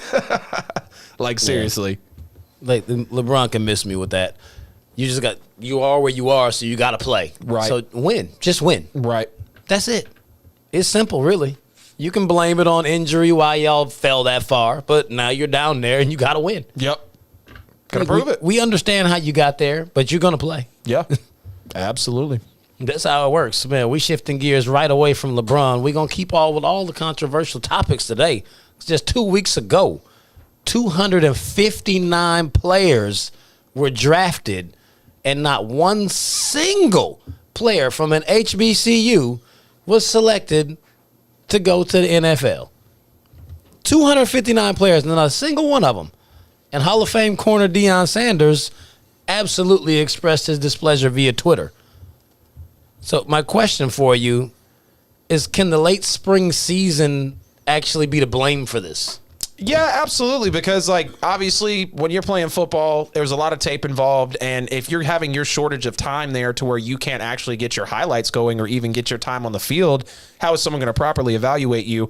And you look at how the season was, like, it being late, obviously the pandemic. We're already talking about, like, let's just call it how it is. We're just talking about small schools at the end of the day. I mean, they're not going to be, D1, SEC, whatever the case may be. So it's already going to be harder for them in that aspect.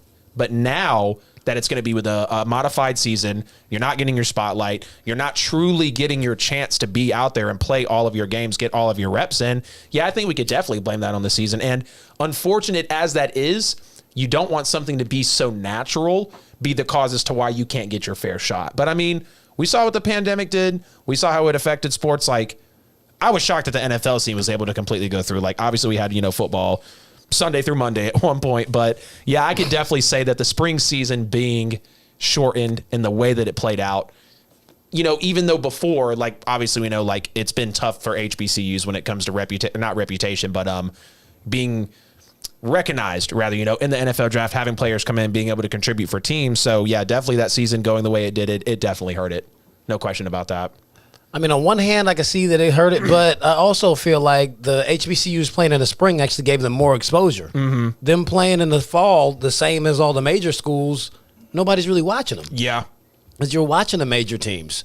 And it's not like it's a knock to them. It's just like, man, when you got Bama playing against Georgia, you're not going to watch Grambling versus Jackson State. Right. You're just not going to do it.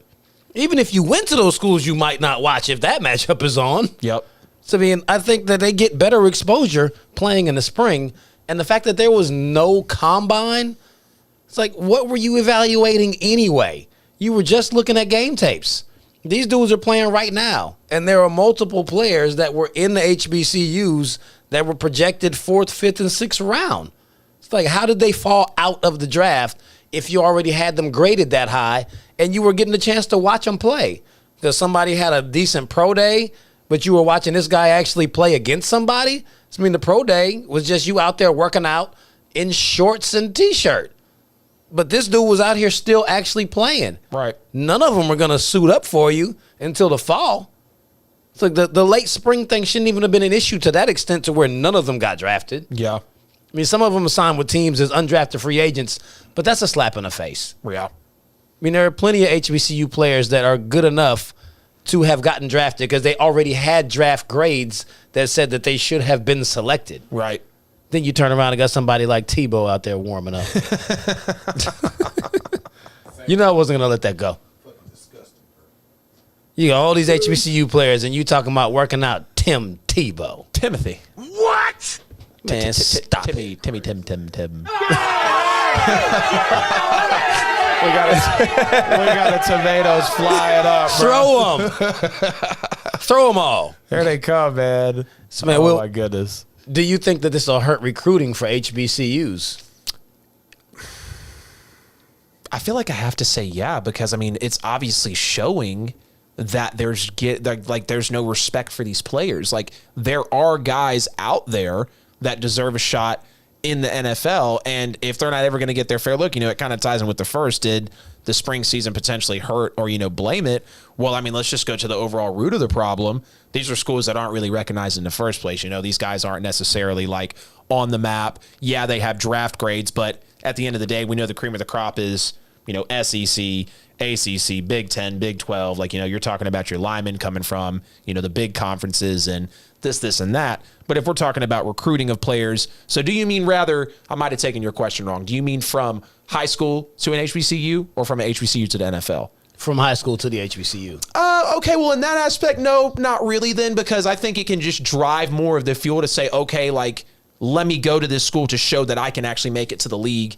Let's show that I went from X high school to this HBCU, and I'm still going to go to the NFL. Might not be a top player, but I'm still going to say, hey, I got drafted from here and went to the NFL. And like, perfect example is, I'm not gonna lie, I'm like ignorant when it comes to HBCUs, but like, in terms of who they, like the actual universities and stuff. But Shannon Sharp talking about him playing at Savannah State, not a big school, but coach told him, hey, stick it out. I know you're good enough. You've got the talent. And obviously went to the NFL, Hall of Famer, Super Bowl champion. A little bit of a different situation there, but obviously smaller school, sticking it out with the players. So I think it can maybe bring a confidence, like an underdog mentality. Okay, let me show people that I can do this, going from high school to this HBCU and then to the NFL. A lot of the older greats came from HBCUs. Jerry Rice went to Mississippi Valley State. Okay. See, didn't even know that there. There's plenty of folks. Like, man, even Shannon Sharp. Yeah, that's what he was just talking about. Okay, Shannon. so Yeah. Savannah. Okay, there we go. Look, learning something new. There we go. You didn't see me sit up here on this. I sat right here next to you wearing the Savannah State hat. Man, you were repping the HBCU. Too many hats, bro. Don't hate on my hat game. Oh, no, man. Somebody got your hat today, though, bro.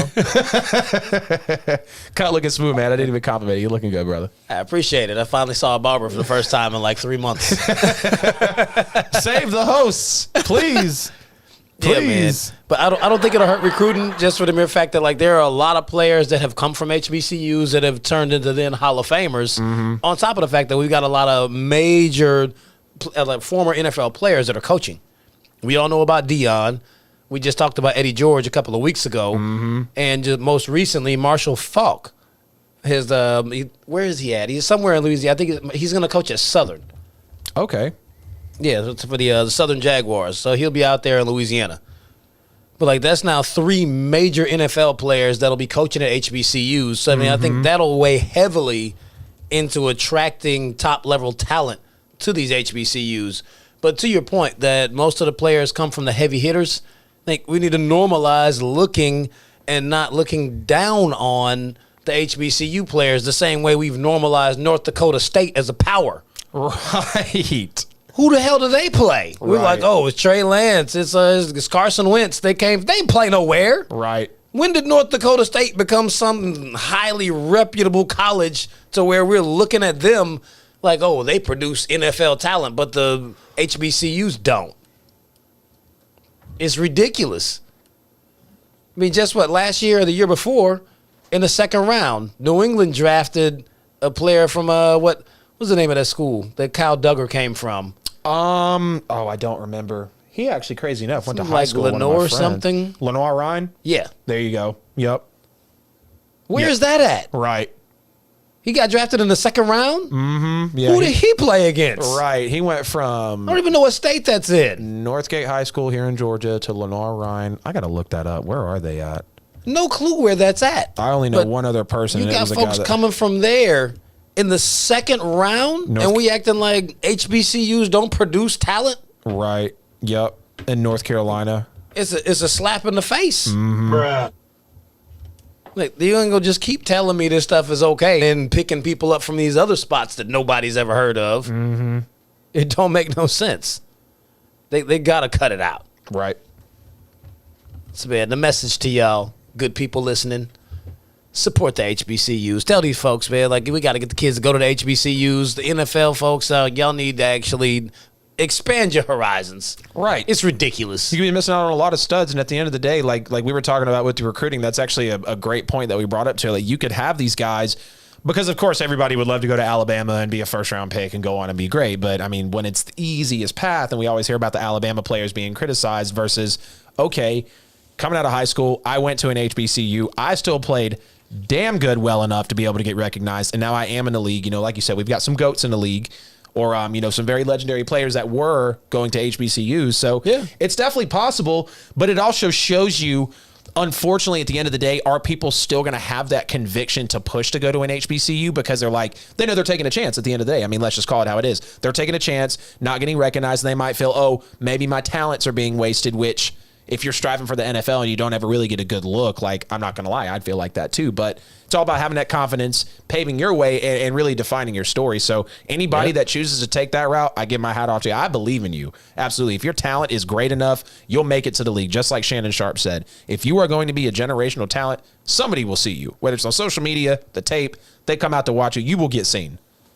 Yeah, but I mean, somebody can correct me if I'm wrong, but the most recent one with the biggest success story coming from the HBCU. I was curious on that. Steve McNair. Wow. Alcorn State, HBCU, my frat brother. Went straight in there, MVP of the league, took his team to the Super Bowl, was about an inch away, maybe it's about 1 foot literally from making it to actually winning the Super Bowl. Right. So, I mean, it can absolutely be done when they just take the, you got to take the bias goggles off and actually look at the players for what they are. Facts. These players are good. They're not getting opportunities like someone we know that played for the University of Florida. Big. My guy's Petty. You Petty. We need a sound effect that says that when we're just up here going, I just Petty. We need that, man. That would be great. Oh my goodness. Good talks there, though, man. I definitely love this topic here. Oh, yeah, man. We'll bring the petty sound effects for y'all next week when we figure out what it's going to be. So, we got a few more topics to drop on you, a little bit in the NBA award segment, and we got some boxing to finish off at the top of the show. Yeah, baby. So, we're going to let Mike Beasley take this thing away one more time, and we're going to come in and knock it out the park. Mike Beasley, what's popping? Yeah, man. Y'all, like always, doing what you do, setting it off up here on Kings Broadcasting every Wednesday night, 8 o'clock. Petty Sports. Tune in. Be there, be square. Call in at 678-871-9602, 678-871-9602. That's how you can be a part of the action tonight.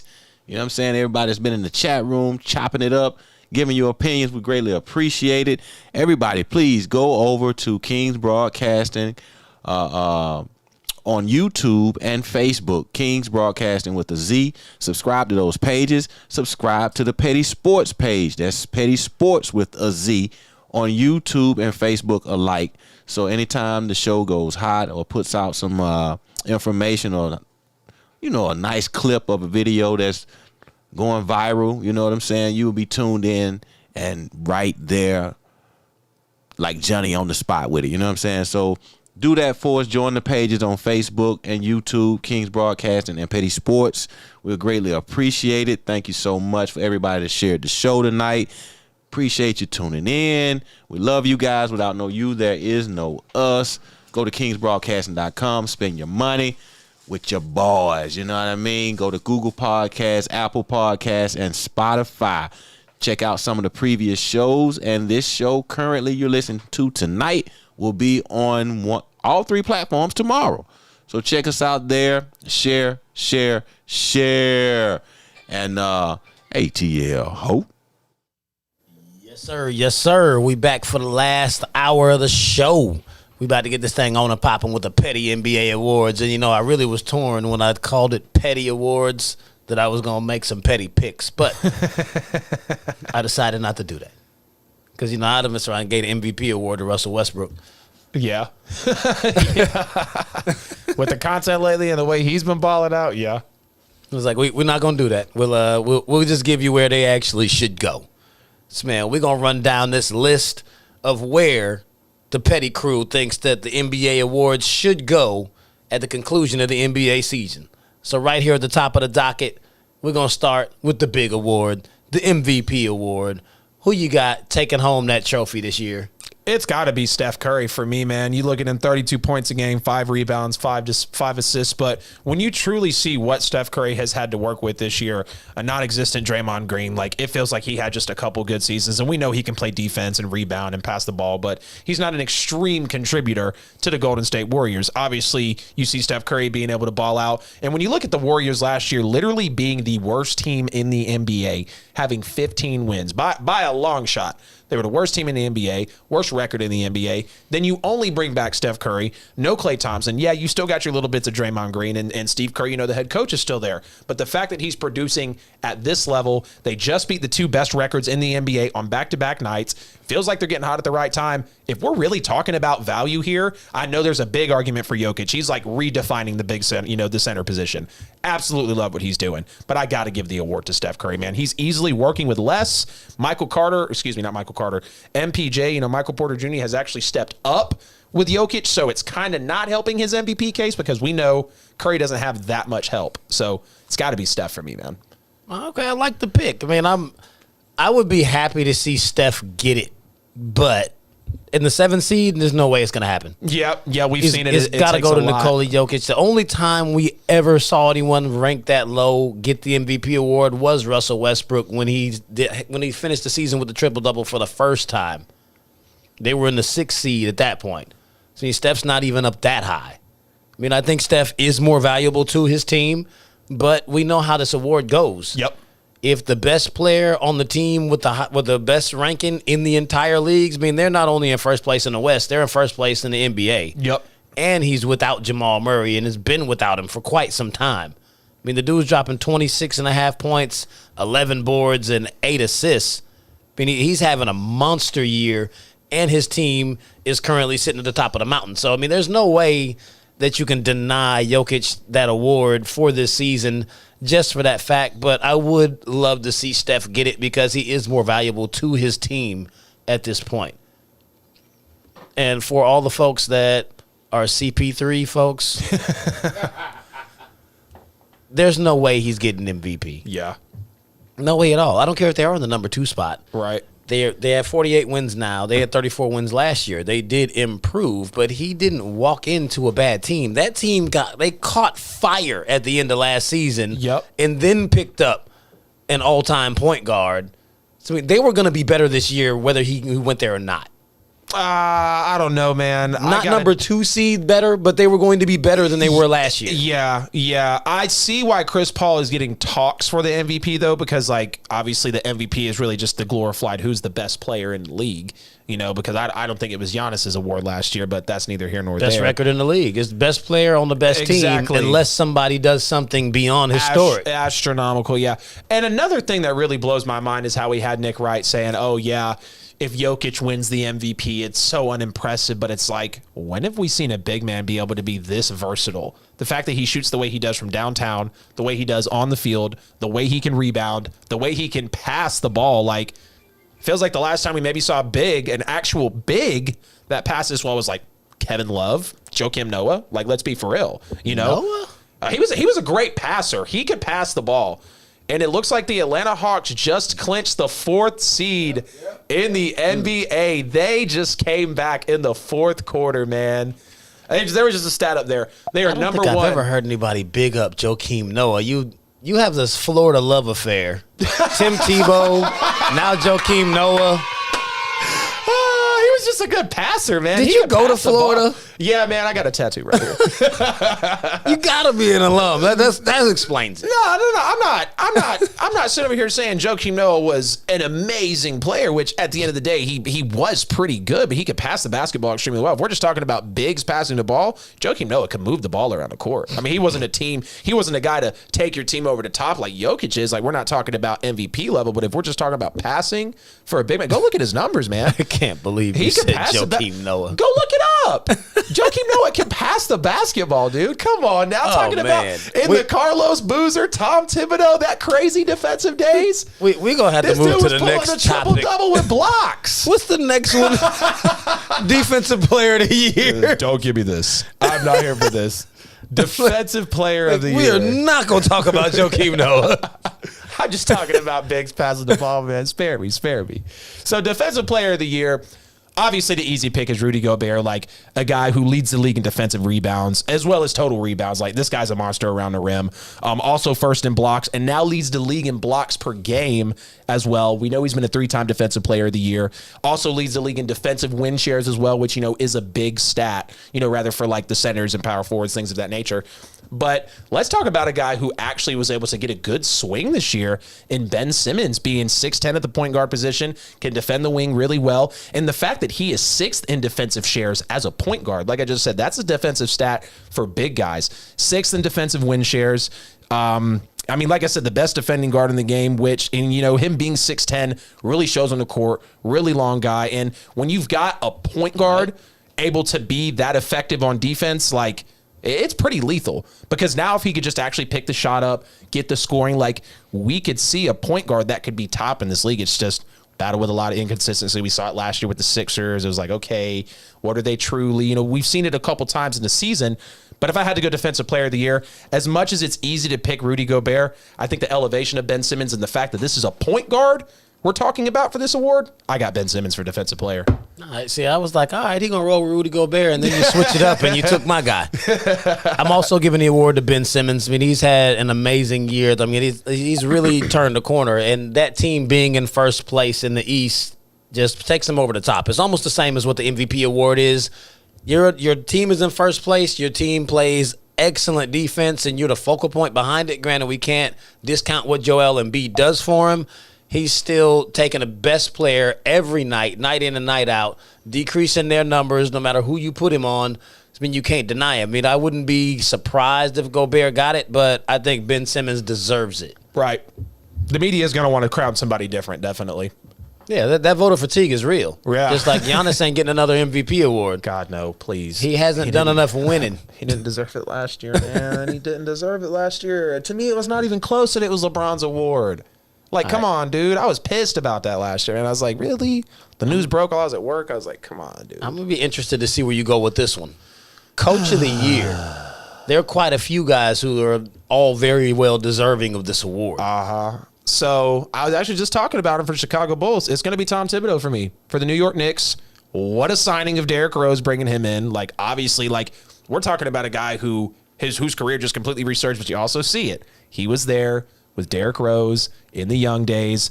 Obviously, there was Carlos Boozer with the Bulls. Like, you had, let's see, you had Carlos Boozer, you had Derrick Rose, you had Joakim Noah, you had, I want to say, Kyle Korver at one point before he started hopping around and they retired out of the league. But when you look at how the Knicks are actually playing this year, like, first of all, who thought the Knicks would be sitting at 38-31, sitting at 500, sitting above 500, pushing for the playoffs? Like, this is a team who could potentially go into the second, and if they get hot enough, I trust Tom Thibodeau to take them to the conference finals. I really do. Not saying they're going to make it out, but he's got the moxie. He's got the coaching experience. He's been in there before. Yeah, he's not been a guy who's been having deep runs, but when you have a team like this, like we said, the play-in tournament coming in, surging, good energy at the right time, and you also hear reports now, people are considering going to the Knicks. Like, there's been talks about maybe Kawhi going there if it doesn't work out with the Clippers. I think, as much as I don't think he would survive the media because of how quiet he is. Like, yeah, he's got the stats, but people are going to want to hear him talk, especially up north. Okay, this is our culture. We're loud. We're rowdy. We like to make noise. We dominated back in the 70s, 80s, whatever it was. But when you have Tom... Did they dominate, really? Yeah, right. Well, did they have 3 titles in 4 years? I think it was like from... Knicks? I'm pretty sure I saw that. One. Hold on. Give me a second here. But no, I definitely got Tom Thibodeau for Coach of the Year because the way he was able to swing the Knicks around, like... It was definitely surprising to me. So I've got Tom Thibodeau for Coach of the Year. Yeah, I mean, I was kind of torn between him and Quinn Snyder, but I still had to give the nod to Thibodeau just for the mere fact of where he brought the Knicks from. Because last year they were 21-45, 12 seed. They were they were horrible. I mean, there's not a lot of good things you could say about where the Knicks were last year. Not at all. All Knicks fans were completely disgusted. See, Stephen A. was falling out of his seat every day watching the Knicks play. And now you see you can't. He's not even laughing at the Cowboys anymore because the Knicks are so good. Right. He's like, I'm occupied now. I'm good. Yeah. So, I mean, you go from 21-45 to 38-31. You moved your team up 6 seeds. I mean, they're currently sitting in the 6th seed. They're not even going to have to play in the play-in tournament that LeBron is crying about.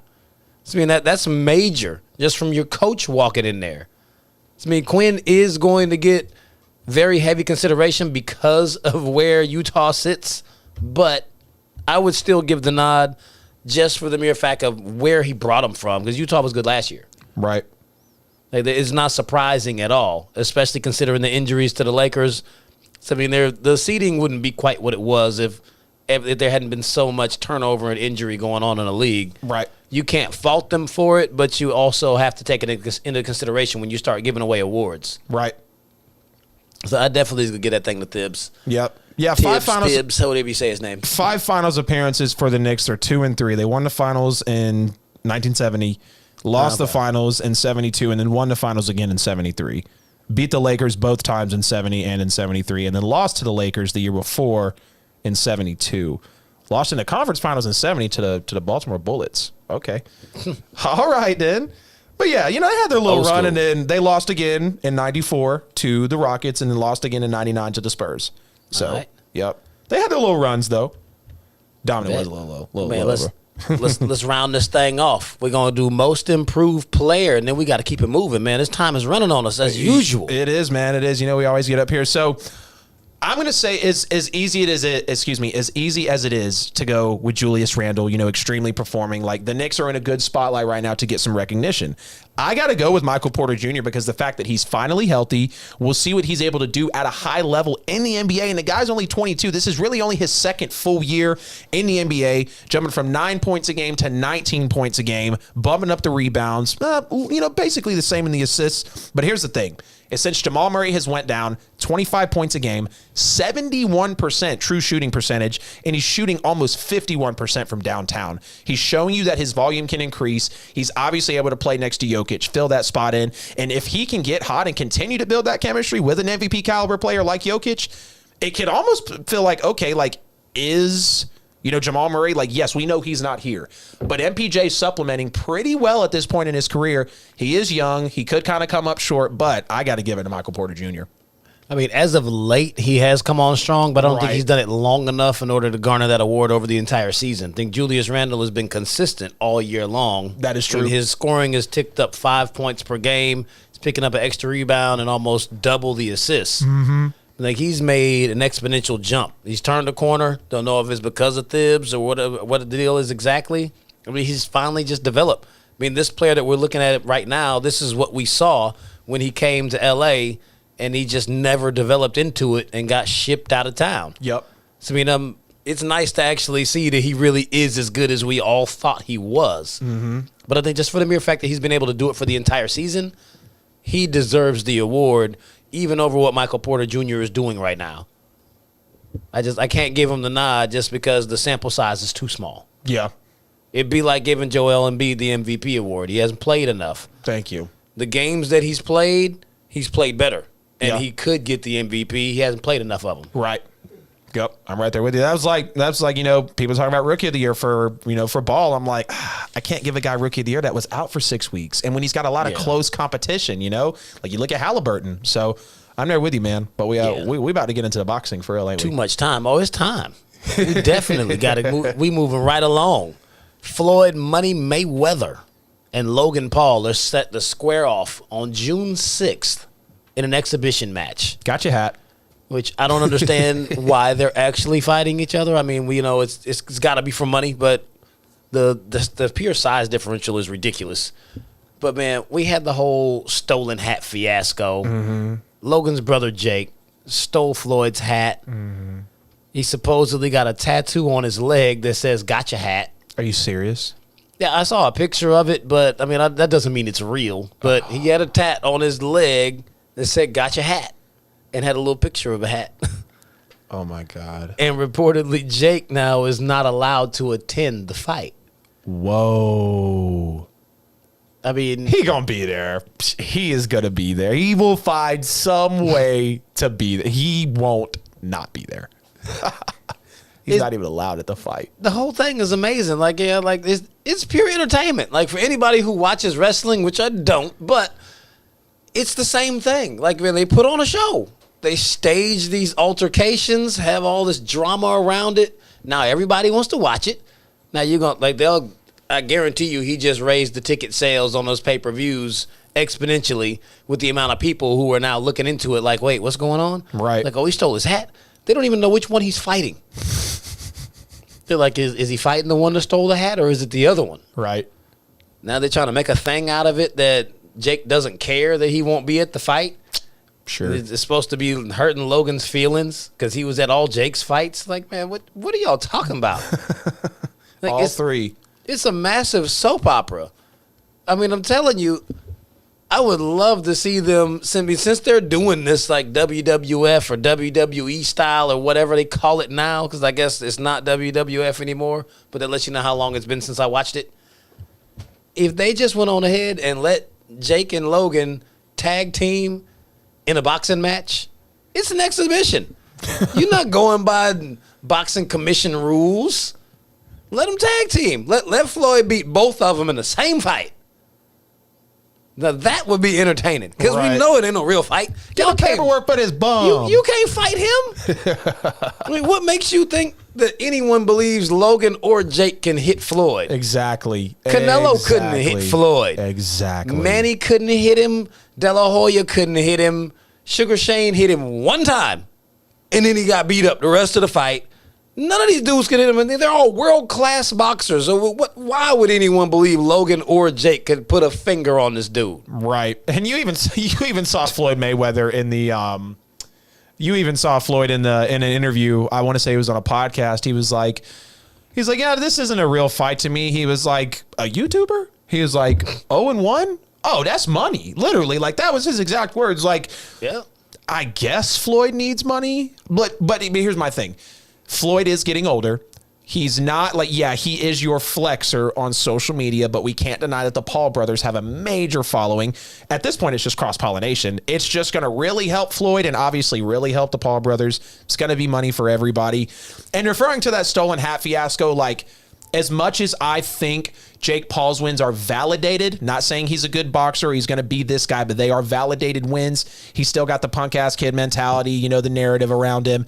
And then, he takes his hat. Then you have Logan Paul untying Floyd Mayweather's shoes like, hey, your shoe's untied. Like, dude, you're literally coming off like a 13 or 14-year-old. Like, I understand it's about smack talking, but like, what's really happening? Like, what are we really doing with this? I understand you're trying to be cute and all these semantics and let's get everybody riled up. But I mean, come on, man. It's just, you get to a point where this is just going to show in the ring. This is just going to show in the ring. Wesley, I see you over there. Mayweather might knock him out accidentally. No, he's going to knock his ass out on purpose. Definitely going to knock him out on purpose. Most of these exhibition fights have no knockout clauses. That is true. Can we just see somebody hit the mat, please? Please? It's like, y'all gonna do it, do it. Please. I mean, come on, man. Like, you got Mayweather McGregor, and even in that fight, like, I was kind of pissed that fight was stopped. Like, yeah, McGregor was getting worked, but when you got that fight on, don't you at least let somebody hit the mat? I mean, you fight in an MGM. You're quadrupling Conor McGregor's net worth. Let the dude hit the mat, But as far as the whole hat fiasco, yeah, it's just playing into the childishness at the end of the day of the Paul brothers, Wesley said May Donna hit him. I know who you're talking about, but that disgusting attempt to spell his name Like, my God, Marcos Maidana is not spelled that way. Like, not even close. I was like, isn't it Maidana? I'm like, Marcos? I think that's it. Yeah. Same dude who dropped Adrian Broner. Yo. Oh. Goodness. Bronx Bomber. I mean, you're on your computer. You could have Googled it. Autocorrect, man. They going to be out there for you. Well, they got you. They ain't going to see you wrong. I thought it said Madonna at first. Like, hit who? What are you talking about? That's why she never dated him. Oh, right. I was like, are we going there? I was like, no, I don't think that's relative. You good, though. No, man. But yeah, I mean, if Floyd wanted to, he'd just come out there and just clean drop him. But I think they have to have the no knockout clauses in there just for, especially for him. It's like you're fighting a real boxer. Mm-hmm. If they allow him to do that, then he might seriously hurt him. Right. I mean, in an exhibition fight. Well, actually, it was an exhibition. That's why. That fight against Conor was an actual fight. That counted for his record. That's Floyd's last technical fight. Like, you read reports, Floyd hasn't boxed since 2017. They don't count the whole Japan boxing thing, you know? No. So that was, I mean, all of it's a money grab. Right, yeah, absolutely. It's just, let's get more cash in our pockets. Oh, yeah. But speaking of the money grabs, we got some very interesting stuff developing with the undercard for that fight. Yes, we do. Because we all know now that Chad Ocho Cinco Johnson, which I think he dropped the Ocho Cinco, but he's still Ocho Cinco. Ocho has agreed to fight on the undercard of the Mayweather-Paul match. Mm-hmm. They've not yet officially released who the opponent is, but we have two suitors. So now my question is, I want to know who you would rather see him fight. Brandon Marshall of First Things First, formerly New York Jets, or Adam Pac-Man Jones of the Cincinnati Bengals. I would like to see the Brandon Marshall-Ocho Cinco matchup because Brandon Marshall, like, obviously he talks about how he's been boxing. He was pretty silly and called out Fury and Wilder and Anthony Joshua and all these dudes. Like, hey, love the confidence, love the respect. You're not a professional boxer yet. Like, if you've been training like one, cool. Come out and win. You'll have the respect immediately, but let's be real. We see how this sport goes. Like, obviously, Ocho Cinco, 6'1", about 200 pounds. Like, you look at some of his tape from when he's been in the gym, it looks like he's kind of got the moves. He looks pretty solid. Like, he looks like he would be able to, you know, be able to move around well in the ring. Doesn't look sloppy. Kind of got some of the twitchiness to him where it could be, like, maybe a little bit of an awkward fighting style, but he would still be able to land his punches. And the report came out that, you know, Pac-Man Jones, I know, right? Got me messed up over here. Pac-Man Jones, apparently him and Ocho Cinco don't want to have that go down because, you know, both being ex-Bengals players. But Brandon Marshall, though, standing at 6'5", 220 pounds, that's a big dude to take on. I don't know if they would try to drop weight, you know, cut it, whatever the case may be. I would guess they would, considering there's about a 40-pound swing in between Chad and Brandon. But if I got to pick a fight that I want to see, I'd love to see First Things First going up against Ocho Cinco. I mean, give it to me, man. I'd buy the pay-per-view. Pretty sure we're going to be watching that fight together, man. So, like, I'm going to be there for it. Give it to me. Absolutely. I'm all the way for Ocho versus Brandon. I mean, we watch Brandon every morning. I mean, Brandon is a monster, and he's way too big to be in the ring with Ocho, but it's an exhibition fight. Right. So the weight classes don't mean anything. Just like Mayweather versus Logan Paul. Right. Logan's way bigger than Floyd. Right. But when it's an exhibition, they throw all that out the window because they usually have those clauses. I mean, Brandon's been boxing his whole life, basically, say in a non-pro capacity. But he's been talking about fighting, just like what you were alluding to, like when he was talking about fighting Deontay Wilder. He was like, Joshua, Wilder, Fury, y'all not tough. Where I come from, y'all don't know what I do. I'm like, Brandon Marshall, bro. You're not a professional boxer, man. You're not in the ring with these guys, dude. But, like, Ocho ain't a slouch. I mean, I would pick Brandon Marshall to beat Ocho, but Ocho trained in Floyd Mayweather's boxing club in the offseason the entire time he was in the NFL. Yep.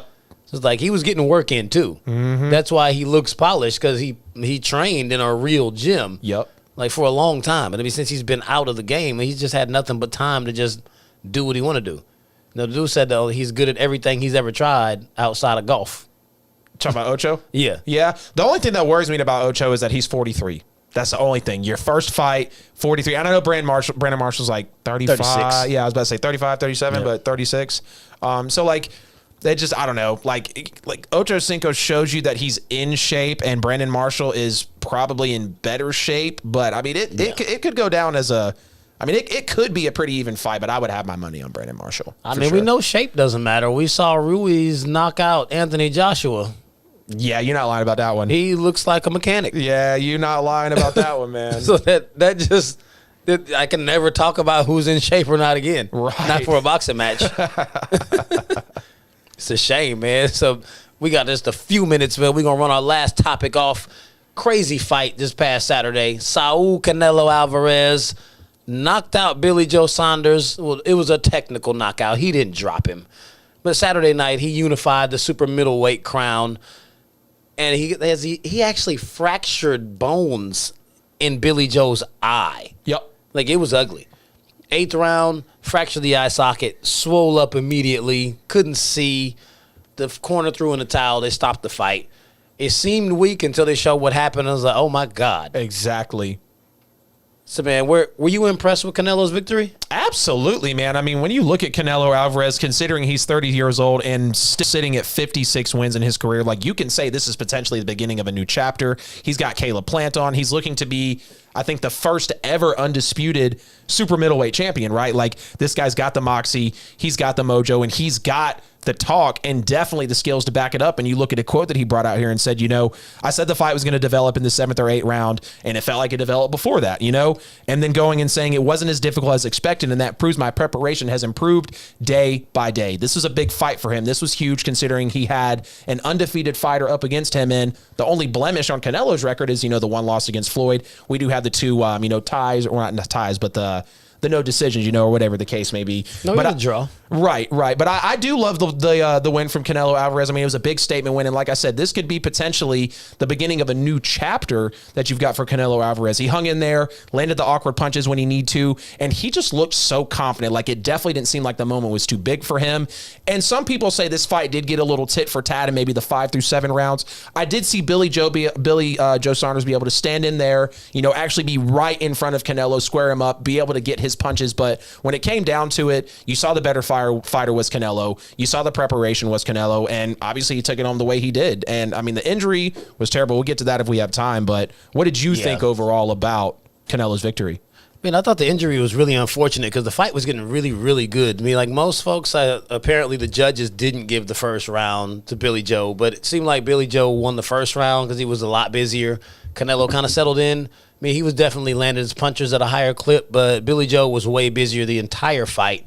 I mean, Canelo got into a groove, but just like you were saying, around rounds 5 through 7, Billy Joe really started landing. Mm-hmm. Like, it seemed like it was really starting to frustrate and bother Canelo a little bit. Like, it's turned into a bit of a brawl. They were just trading punches. Neither one of them could really figure out what the other was doing. Mm-hmm. I mean, it seemed like coming down the stretch, we were going to watch those last 4 rounds. If we had gotten 9 through 12, I don't know if I would have picked Billy Joe to win, but I'd have been really excited to watch it because I wouldn't have confidently said Canelo was going to win it either, the way that fight was shaping up. So, I mean, for him to have punched him in the eye one time, I mean, that's a testament to his punching power. So, I mean, that was nuts. And the only other time I can really remember hearing of someone having something of that nature happen was when Mike Tyson shattered Galata's jaw. Mm-hmm. Like, he hit him and he quit. He was just like, no. Like, what? Like, he shattered the man's jaw in the ring. Right. I don't think I've heard of anyone else doing that in the ring since then. So, I mean, the punching power is ridiculous, and that speaks even more to the type of fighter Billy Joe is. Oh, yeah. I mean, he was out there taking that kind of punishment because he was getting hit. And if he was getting hit like that the whole fight, I don't know how he made 8 rounds. I mean, he was getting bombs dropped on him. Right. Yeah, I mean, it's crazy. But, I mean, I think he absolutely, if Billy Joe is able to recover and really get back into, like, just to where it's healthy for him to box, I think that Canelo absolutely owes him a rematch. Yeah, absolutely. I mean, why not? We just witnessed one of the best fights that we've seen in a long time. 2 huge guys on a big stage. And, it was unfortunate that the injury did come around in the 8th round and, he wasn't able to continue on towards the 9th. But these are 2 guys who are still very, very well in their prime. Like, we know that they are some great boxers. They're going to be back. And speaking about the injury with Billy Joe, like, people were talking about how it seemed like he was soft and, oh, my God, I can't believe that he quit. It was called a quadrupod fracture right here in his face. Basically, that part of your cheek that sticks out was literally pushed in to his face, and they're already talking about potentially his career potentially like being kind of in the balance, what's going to happen and everything, because this is a huge injury that we haven't necessarily seen before. And if it would have continued, his bone literally could have went into his face or eye. He already couldn't see at that point. His corner cares about his future and cares about his career. Yeah. You didn't want to see a fight like that get stopped, but you probably want to see BJS box again. I mean, let's just be real, you know? Yeah, like you don't want to see the man bone sticking out the side of his face. Right. Jesus. Right. I'm right there with you, man. But a rematch, I think everybody would buy. It would probably surpass the first fight just because we know, like, oh, yeah. You already know there's people out there saying Canelo got outboxed. Oh, he got saved. But let's be real. He punched him hard enough to make him not be able to fight anymore. That's a solid W for me. But hey, I'm here for Canelo Saunders round 2. I'm here for 3 and 4 if we got it. That's not being saved at all. Right. It's just like you. That's you delivering that power. You were in a tough situation and punched your way out of it. Right. Yeah. I mean, yo, if they do fight again, we're absolutely gonna break that thing down for you and talk about it. But we got less than 1 minute left. So yo, hey, we appreciate y'all as we do every single Wednesday for tuning in to Petty Sports. Y'all know how to find me. It's your boy Famous Fees, Facebook, Instagram, Twitter, YouTube, Cash App, all that good stuff. So, man, make sure y'all keep tuning in. Make sure you share the show, like it, tell a friend, learn a little something. We appreciate y'all. Yeah, I appreciate y'all tuning in tonight. Super packed show. We kicked it off, had some controversial topics. You know, we're going to be back next Wednesday, man. Going to be back next Wednesday, 8 p.m. Eastern time. Appreciate y'all being in the chat room. Don't forget to call in. Follow me everywhere at What Off Season Sports Pod. If you can't find me, Fees, or us, you're not looking. Appreciate y'all tuning in tonight. It was great. We'll see y'all next week.